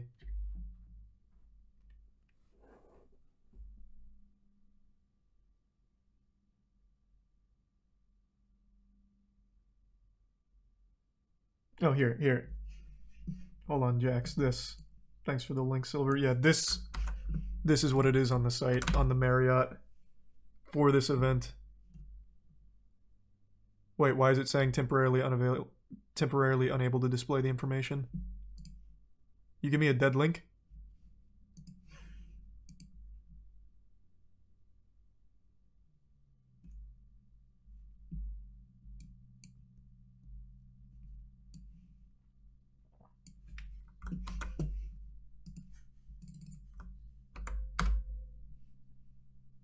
No, it's not working for me. It's saying it can't display it.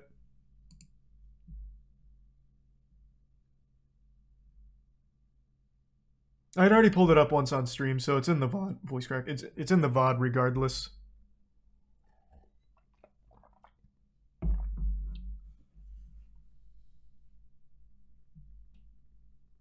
But anyway, Jax, everything I described, is that something that anyone can do, like on the official Marriott site, or does that have to be from the hotel with the event booked? I didn't see what you said. Yes, you'd have to talk to them on the phone, block a certain amount of rooms at a specific price point for the people coming in. It takes time and a bunch of paperwork. Okay, that makes sense. That's how I thought it would be. But chat seemed to think anyone could do it. I just wanted a little more confirmation. Of course, I can't confirm you actually work at a hotel. But, I mean, it's better than just saying, no, anyone can make it a booking on Marriott under any name. That seems weird. Like booking an event at the Marriott under any name.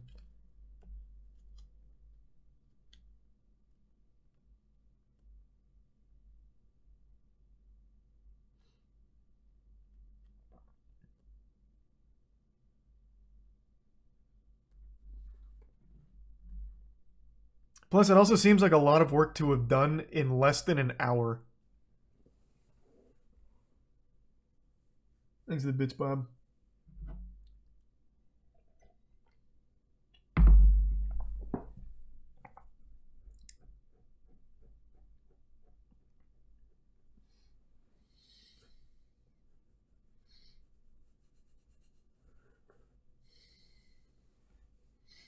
Link works now. I'm already over it. I don't need to pull it up.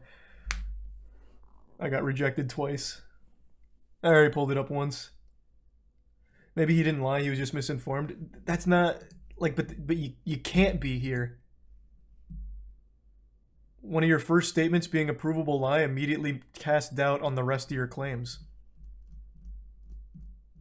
It's not really an excuse.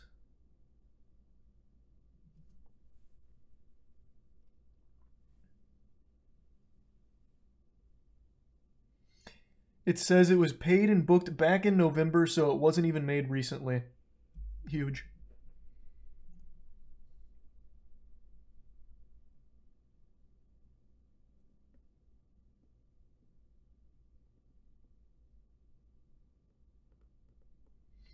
It's a prime vab. We really would love to know when you're finishing Devil Me. Oh, is Jackson streaming? I'm down to finish it soon. Like, can do it tomorrow. Oh, Jackson's not even streaming. Where did you... Why are you saying we? Yeah, I'm down to finish it soon. We.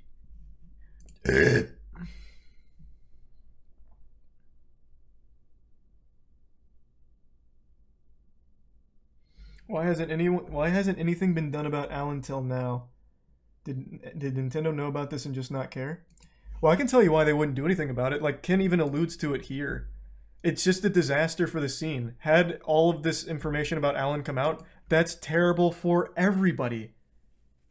It's bad for the whole scene. You don't want that. Like I said, the Smash orgs have always had this At least as I understand it, this you succeed, we succeed mentality, because it's all grassroots. When one is succeeding, it is helpful for all the other ones around it.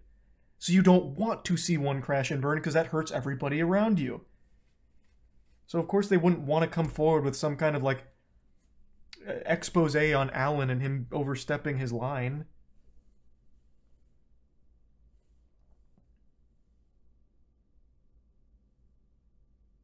He's gonna give Sib Carson.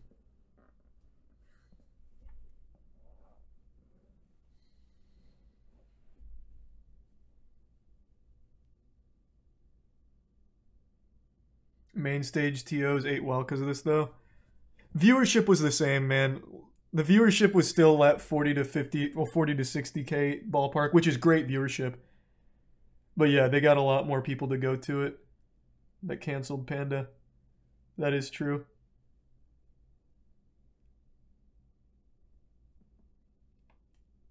Smash viewership has been very consistent recently, and it's only been going up steadily. Pretty much every major averages between 30 to 50K. In all of the ones I've watched over the last year. Shit, the most recent summit, I think it was, went up to like 80.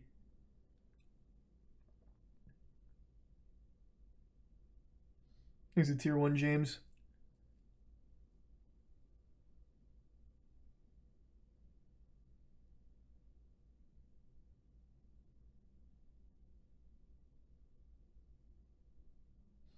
Genesis and Evo used to hit 100K before COVID. Yeah, that makes sense. Thanks to Prime. Chorpug.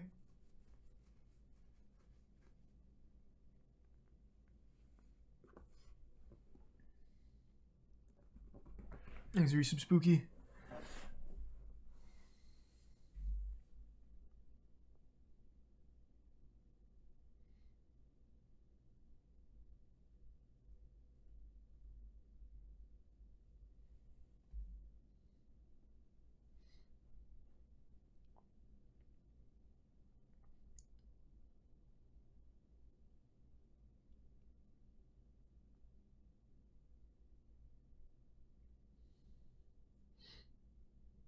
Don't you think Technical's banned Nairo shit is a part of this? He was able to get into a VGBC event because they had no security, super irresponsible to not be checking people as they come in. He would have been able to do that at any esports event ever. All he did was just go in a disguise. What are they going to do? Pull the hat off him and check? Like, I certainly don't think that was at any point a reason for health and safety concerns from Nintendo. I've been to quite a few esports events, and it's usually they check your bag, they check your ID. Do you have a ticket? All good on all this? Go right in. Like, it's not like he was on the FBI's most wanted list or anything. He's just, at the end of the day, he is just a guy they didn't really want there, but went anyway. Like, it's not like the security's gonna have, like, a fucking wanted poster behind him with, like, a bounty. And they just somehow made a huge mistake by letting him in. That absolutely had nothing to do with the health and safety concerns.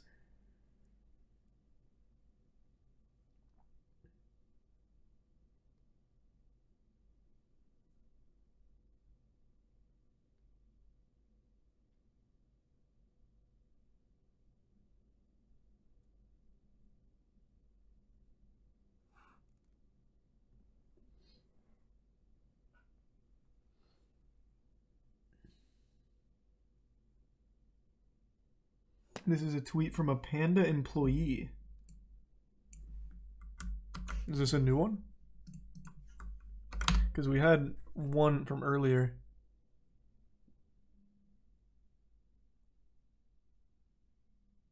Okay, let's bring this one in. Last Friday, Panda had an internal town hall meeting where Alan spoke to us, and many of us had the chance to speak in the call and ask questions. I urged Alan to speak the truth and to even consider a public third-party moderated video call with VGBC and or BTS to hash things out. It's a fair suggestion. Enjoyed my journey with Panda and Panda Cup over the years. Pretty sure everyone at Panda did.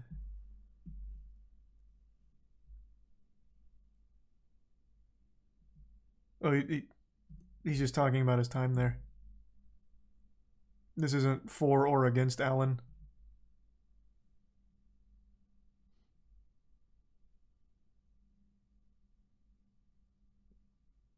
Thanks the resub, Greasy.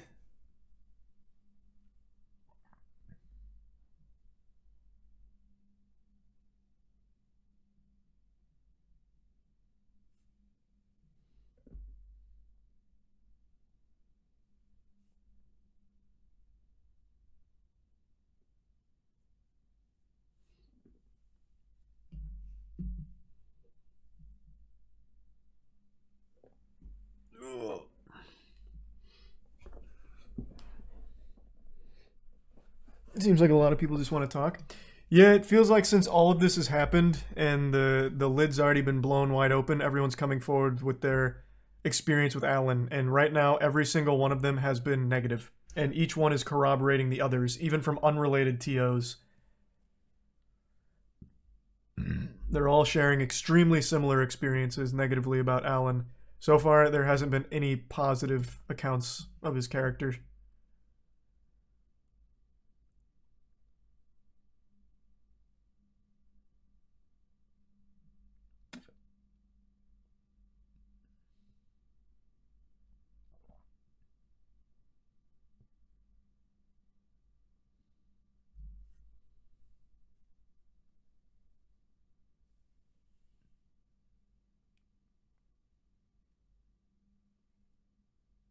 His wife just tweeted.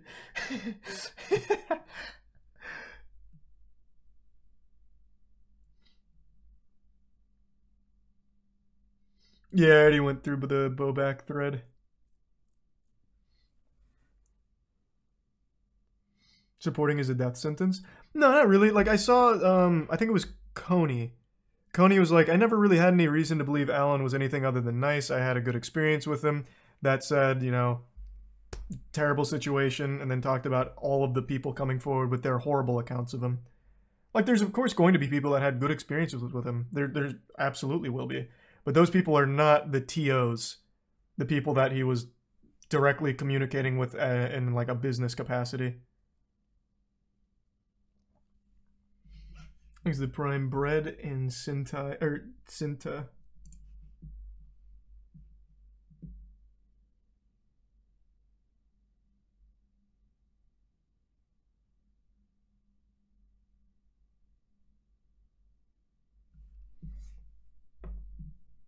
Is the resub panic attack? Yeah, I already watched the Kadoran clip. I'm pretty sure I've seen everything now. It's fucking 2:30 a.m. I don't think there's gonna be any more like big statements coming out. But yeah, this was a lot to take in. This was a pretty wild development here. Is the 2 gift subs insufferable?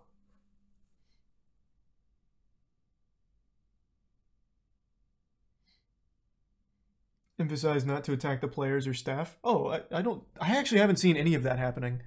I know Alan mentions it, like the safety of the staff and everything, but I haven't seen any of that. I don't doubt that it exists because that shit always happens with internet drama. But from everything I've seen, the community's been like really understanding of like staff positions and players.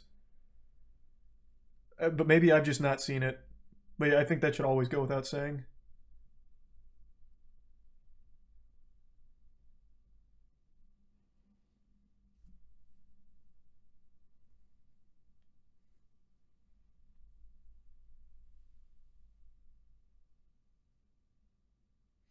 I'm staying because I need a job and love my coworkers.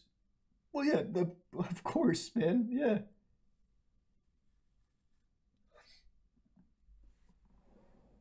Oh.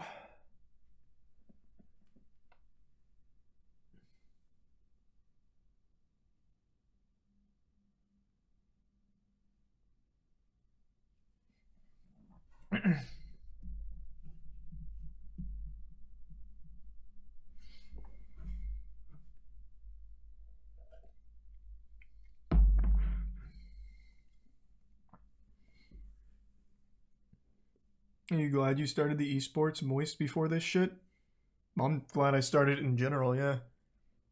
I mean, this has no effect on that. It's bad for the whole scene, but it has nothing to do with, like, esports orgs.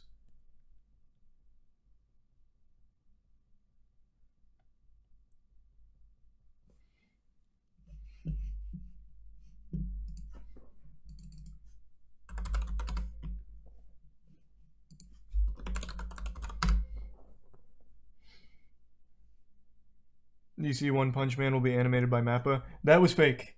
We looked that up earlier today. That leak was fake. Unless, of course, that's just a red herring. But when we looked it up, it was fake. Car Chase on ABC. I can't watch car chases live. Potential TOS with people getting hurt.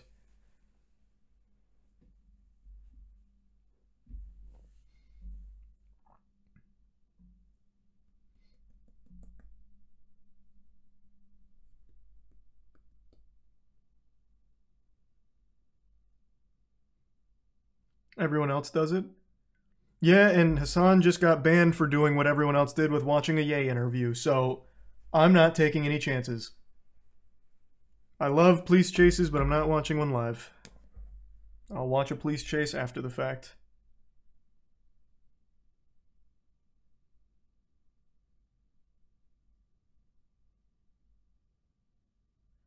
Exhibit's vegan. No, what the fuck is a reverse high beam? Like the tail lights have high beams? That's so obnoxious. Oh, thanks for the 10 gift subs, champ. I appreciate that, man. Thank you for that.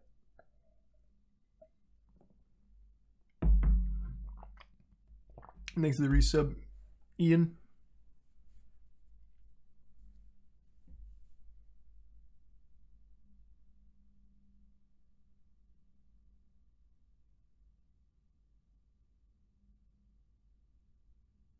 It's the same commentator from the last chase too. Oh my god, that's so fucking hype. Holy shit. I have a theory.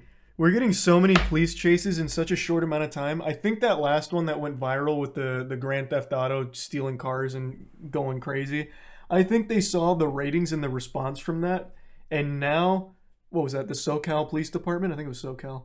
Now they're just getting people hopped up, like, you know, they're leaving car doors open, maybe with the keys in the ignition, kind of enticing them as they have the chopper around the area, just waiting. Just fucking waiting.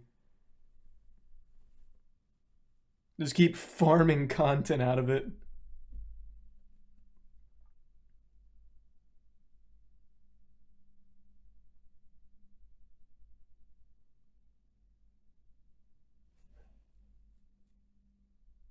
Thanks to Prime, Chloe.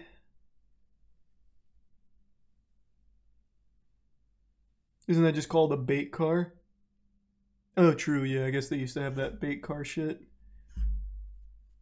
Yeah, but they'd have the bait car and the cops nearby ready to, like, arrest them. I'm saying they're doing bait cars with a chopper ahead to film them. And then maybe they'll call the police, like, alright, hey, he took it, go, go, go.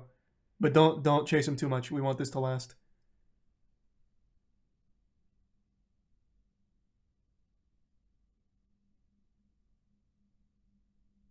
Thanks a Prime 40 and AJ.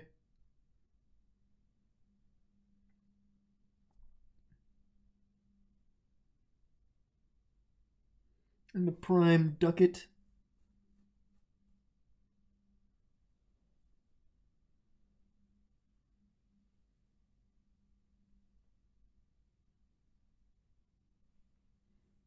You ever gotten into someone else's car on accident? No, man, I can't say I have. Thanks for the gift sub, Gecko.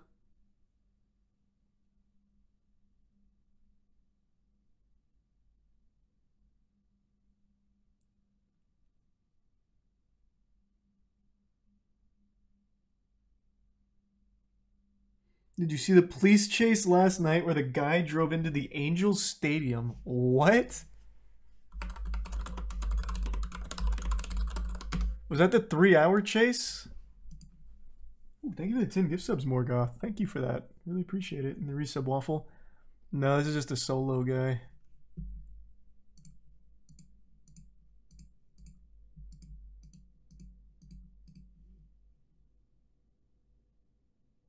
Oh, never mind. This is the one with the clown car with like 6 people coming out.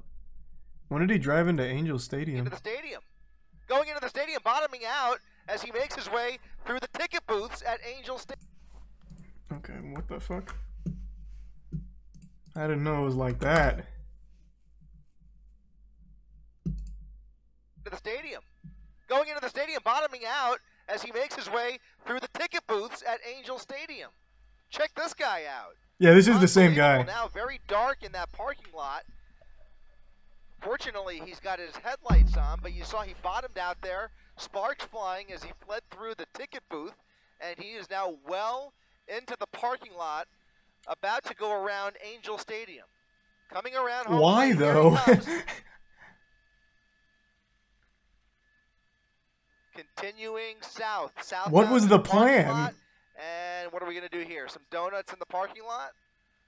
Thanks, resub Tiger Bay. This just got mighty strange. Mighty strange indeed. Visiting all of Southern California's landmark attractions this evening as he now does circles in the parking lot of Angel Stadium, looking for an exit, and that appears to be what he may have found. How the fuck? That was like the perfect opportunity just to spike trap the exit. They could have ended it right there.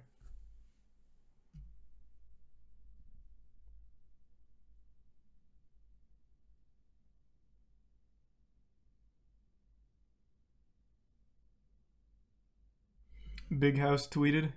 Oh, Big House TO tweeted.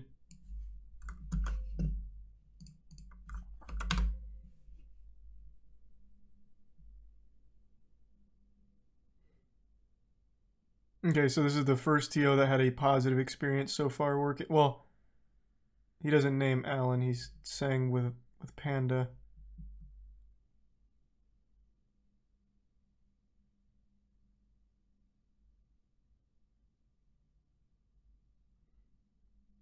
Okay.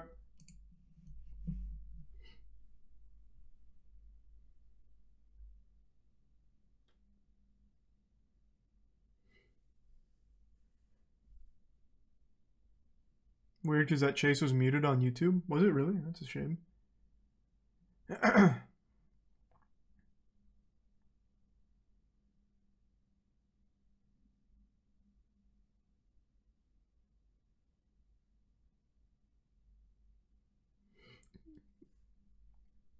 The TO tweeted, can confirm Alan is a dick. One of them did.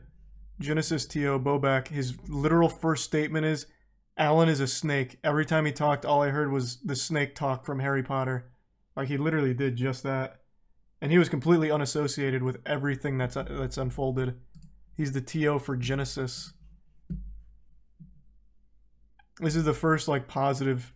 Well, it's not positive for Alan. It's positive with Panda. And so far, it's all been Alan, not Panda. This would have... If he had a good experience with Alan, he should have said Alan instead of Panda. Because no one's really questioning Panda support. It seems like they had a really good set of people, like a good team. It was just Alan that everyone had a problem with.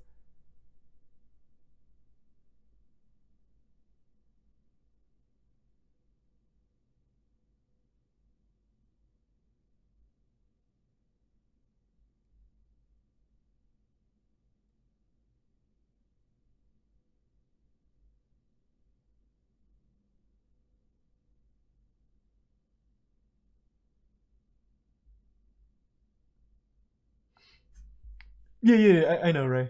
Alan is divesting his shares. So he's not going to have any say or any control over Panda going forward. Yeah. They made that clear. Well, he made that clear.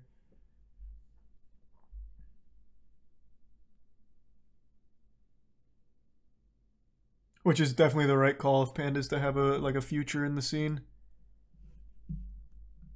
Because earning that trust back from the community is going to be a real uphill battle. Thanks to the bits, Polar.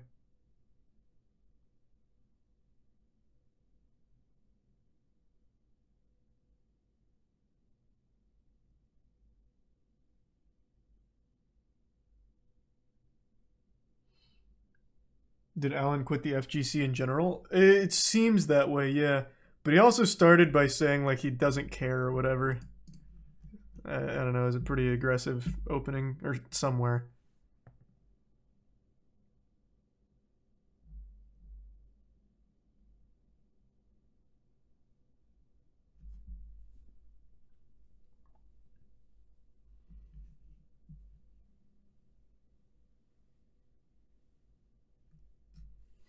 LAPD just gave up the car chase just now. The guy won against the cops. You can watch it now.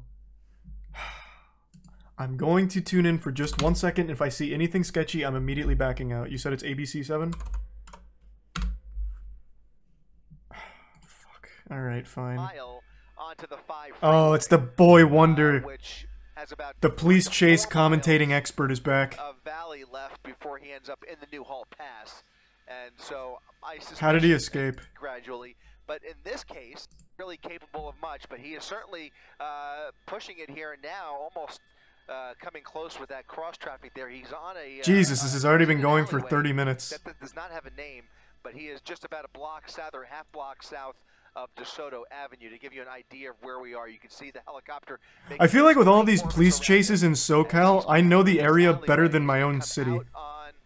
Gone on such a fucking tour of it through these. Street, I believe, another narrow Strathern Street, another narrow residential neighborhood. It'll put him back on DeSoto Avenue. And those units. Okay, now let's go live. What you call an infraction or a misdemeanor that occurred in LAPD's territory. Would CHP get involved in this if no LAPD units are pursuing? CHP will certainly be notified. They'll be given the option, and then they will decide based on their resources whether they want to give it a shot. What's so interesting about this is that if he continues, look at him, he's signaling to get off of the 5 freeway. Well, that's nice of him to use his turn signal. But the funny part about that is that if he would have continued northbound on the 5 freeway, that would have taken him into the Santa Clarita Valley, out of LAPD's jurisdiction, and even the helicopter probably would have turned around. What? He probably would have, he probably would be done. But he is now off the freeway. In the San Fernando. Is that how that works? They have like an aggro range, like it's World of Warcraft? Actually, World of Warcraft I don't think has aggro range. Like City of Heroes? So it's interesting when you think about it, but if he would have stayed on the freeway, he probably would have gotten away, left LAPD's jurisdiction and taken himself into Santa Clarita Valley, but instead he's now off the freeway, back into LAPD's. So what happens then? Right where this all. Let's say he didn't suck a fat ass there and went straight, and everyone turns around. Do they arrest him in the next county? He has stopped. Like just forward his information to them and they arrest him there? Which we, I guess, should maybe congratulate him for. Yeah, they put out an APB? Maybe, Okay. Because it looks like it's red in the other direction. I can't tell. Looks like it's red. He's at a red. Okay. There's a green light allowing that. He's obeying traffic laws? Southbound 405. He's in the right lane, on the northernmost lane of Roxford Street. Yeah, this is live. And we'll see he basically is fixing. I'll watch the conclusion to this. It seems like a polite chase. He's just waiting in a red light.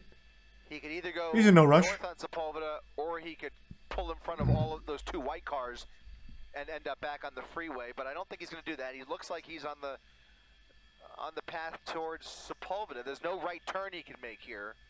He's just waiting for the light to turn.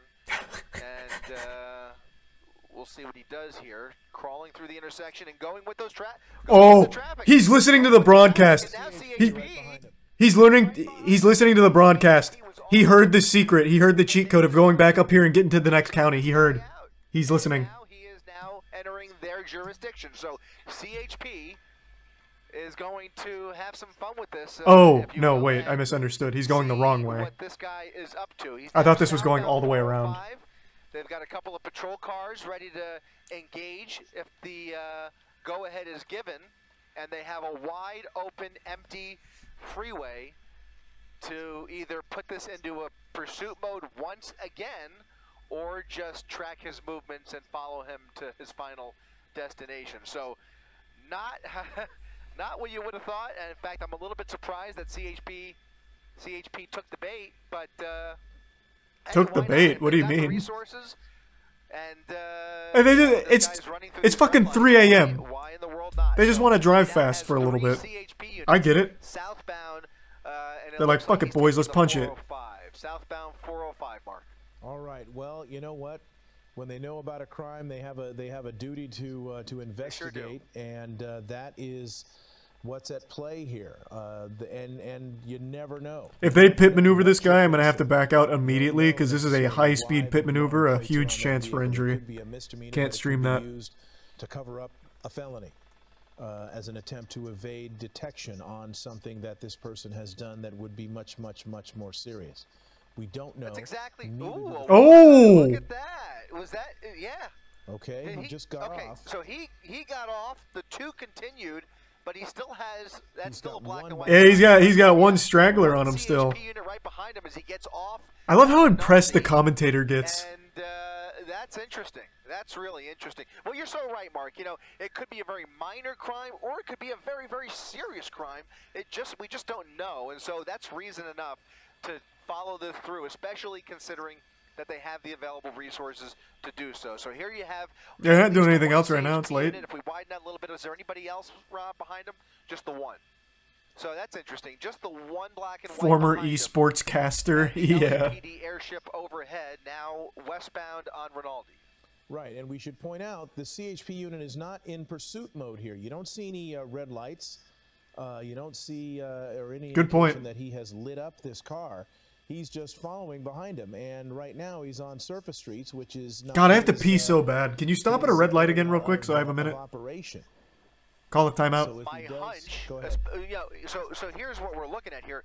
If he continues driving within the speed limit, within the parameters of the law, and stops going through these red lights, without any backup, it is less likely that that CHP unit will engage in a pursuit by himself. They just watch him. However, if he starts to blow through these red lights unnecessarily, that will change the equation. So, Fuck, I have to pee. primary unit right there has not seen him break any laws that we know of just yet. At least for the last several minutes, he's been somewhat behaved ever since he got onto the 405. Yeah, is this even a police chase? It just looks like a random guy now. He hasn't done anything illegal that we've seen yet. And he's actually He's going fucking relatively driving. slow, whether that's because he sees that CHP unit behind him No! or he's just more composed. Holy fuck, thank you for the 100 gift subs, champ. Holy Jesus Christ. And if that continues, Thank you, champ. I Oh would my venture to say god. that CHP unit will likely Thank you so much, man. let him go. But, you know, it's anybody's guess because one wrong move and all of a sudden, is there more pulling in? What do you mean let him go? He Like made he's a just, turn, like so he he let him wins? go. Yeah, Like he he's let not... him go. He So what followed happens the now? freeway. Again, those CHP He just units goes are home and it's all primarily good? Responsible for state roads, Goes to the paint and shop? interstate highways, and so he's going to head back towards the freeway. The airship is still overhead, and a different unit is now a ways back. Is that we don't know if it's CHP. What is the protocol? I don't It's the same understand. guy. I have to Okay, pee. so that I have CHP to unit- pee. that I'll CHP be unit right is back. way I've got to but fucking still pee. continuing Christ. in his direction, but you Oh, see but I don't want to that- miss that anything. truck But I gotta pee. I gotta pee. I'm about sorry. two I've got or to fucking three pee. blocks ahead of him. LAPD still overhead, and now the driver really just cruising down Rinaldi Street. All right, so our coverage will end here. It appears the law enforcement has lost interest in this pursuit, and it is no longer a threat to the public, it would appear, because he has slowed down. Our coverage will end now. We thank you very much for watching. We'll see you back here tomorrow night on ABC 7. Good night.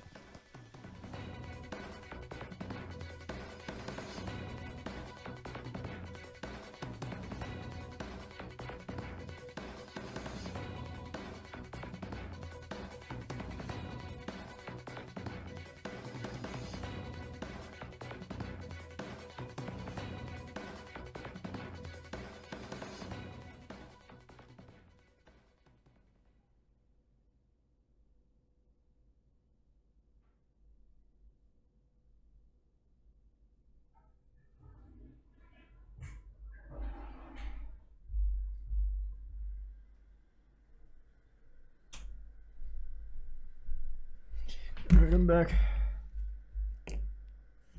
Wait, what?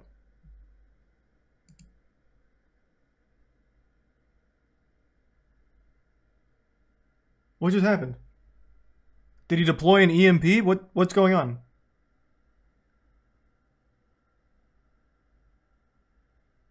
There's a Tier 1 Gymnastics, Tier 1 Booker, and the Prime Dabby in gray. They lost interest, they gave up, he just won. What?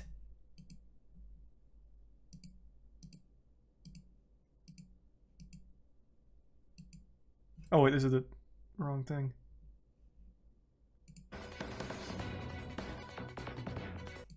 pursuit, and it is no longer a threat to the public, it would appear, because he has slowed down. Our coverage will end now. We thank you very much for watching. We'll see you back here tomorrow night on ABC 7. Good night. Wait, so is the crime forgiven? Because it was a pursuit. I don't know what he was originally being stopped for, but he evaded authorities. He ran from the police. Is it all good? Like he wins? That's exactly right. And at least at one point, they were willing to... No, they just arrest him later. Okay. Imagine if that was a rule, like, if you outrun us for 45 minutes, we forgive your crime. You lose your stars. Once that helicopter, you heard that helicopter overhead and continued the pursuit regardless, and then the pursuit was back on. So now you wonder, well, maybe they'll try it again, maybe give him a little more space and have... What if it's not his car? True. Mostly on Satakoy. Now we're going in the opposite direction, eastbound on Satakoy, doing just about the speed limit. And all of those turns that we just saw in the last couple of minutes, weaving through... That's crazy. Wait, that is actually nuts. I don't think I've ever seen that. Then again, I'm new to the police chase scene. Can't say I'm overly familiar with police chase protocol. I'm very new to this genre.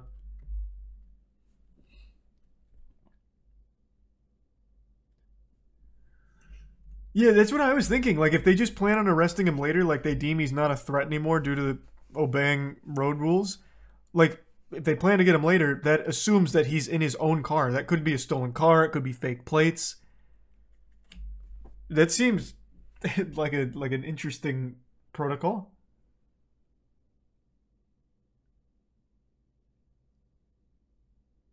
Thanks for the resub, EMG.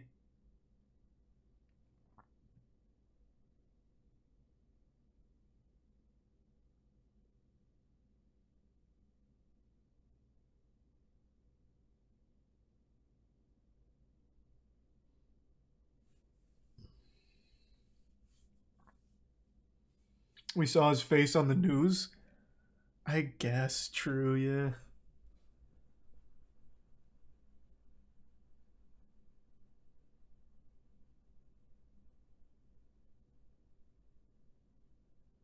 What was he being pursued for? I don't know. I didn't catch it, like, right when it started. We caught it live, like, 30, 40 minutes into it.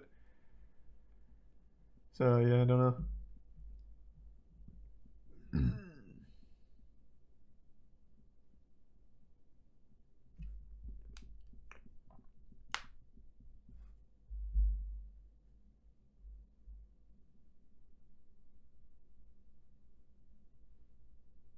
Watch the police chase from yesterday. Bro, that was a 3-hour chase. But yeah, I know it ended with like 8 people coming out of this thing like a clown car. I saw this. 5 people in all involved in a dangerous chase that wound through 3 counties, ending just minutes ago. I didn't know they went through Angel Stadium though. That was kind of cool. Losing control? A pickup out of control with 5 suspects on the run. The 3-county pursuit beginning in Ventura County with a hit and run. Deputies trying to pull the driver over and the chase was on. The CHP taking over as they entered LA County. The truck weaving in and out of traffic, all without his lights on, at times heading 100 miles per hour. The truck full of... What tactical benefit does he even get from not turning his lights on? As the pickup races into the parking lot. Yeah, this is the part I just saw. Then round and round they go. The suspect driving in circles with police trailing behind. The circus continuing out onto the surface streets. The 5 in the pickup continuing. That one was a felony hit and run, so they weren't going to stop chasing. Makes sense. Bumping a car along the way. Back in LA County, they exited the 5 freeway, hitting the guardrail before calling it quits. Surrounded by police with their guns drawn, the suspects giving up. Their hands in the air. One after the other, they climb out of the truck. 5 suspects inside, all now in custody. All looked very drunk, too.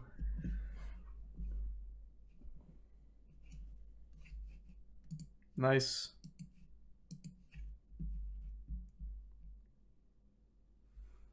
Thanks to the resub King and Ardent and Infernion.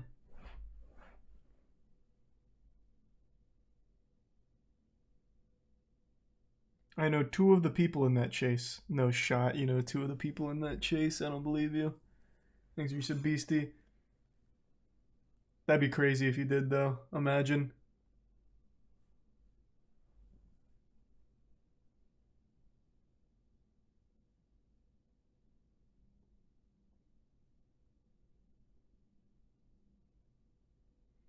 Thanks, the Prime Mech.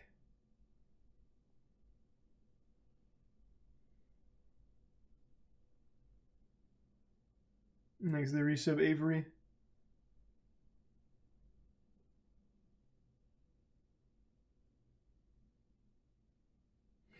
I want to point something out real quick. Someone just tweeted this at me, and I really want to bring it up on stream. I couldn't decide if I should or not, because it's rather vain.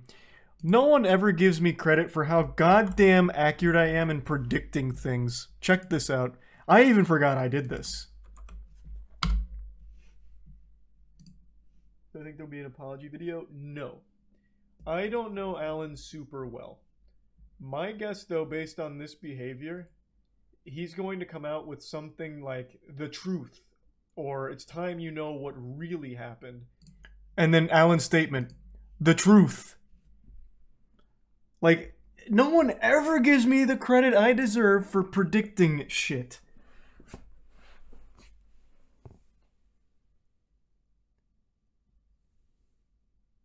It's almost as if everyone does that. Nope, only I could see through the Matrix. Only I could guess it.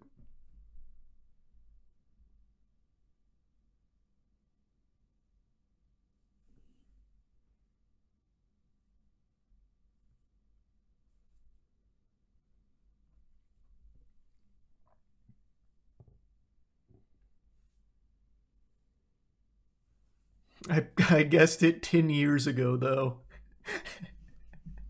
Okay, fair enough. Yeah, you might have beat me to it.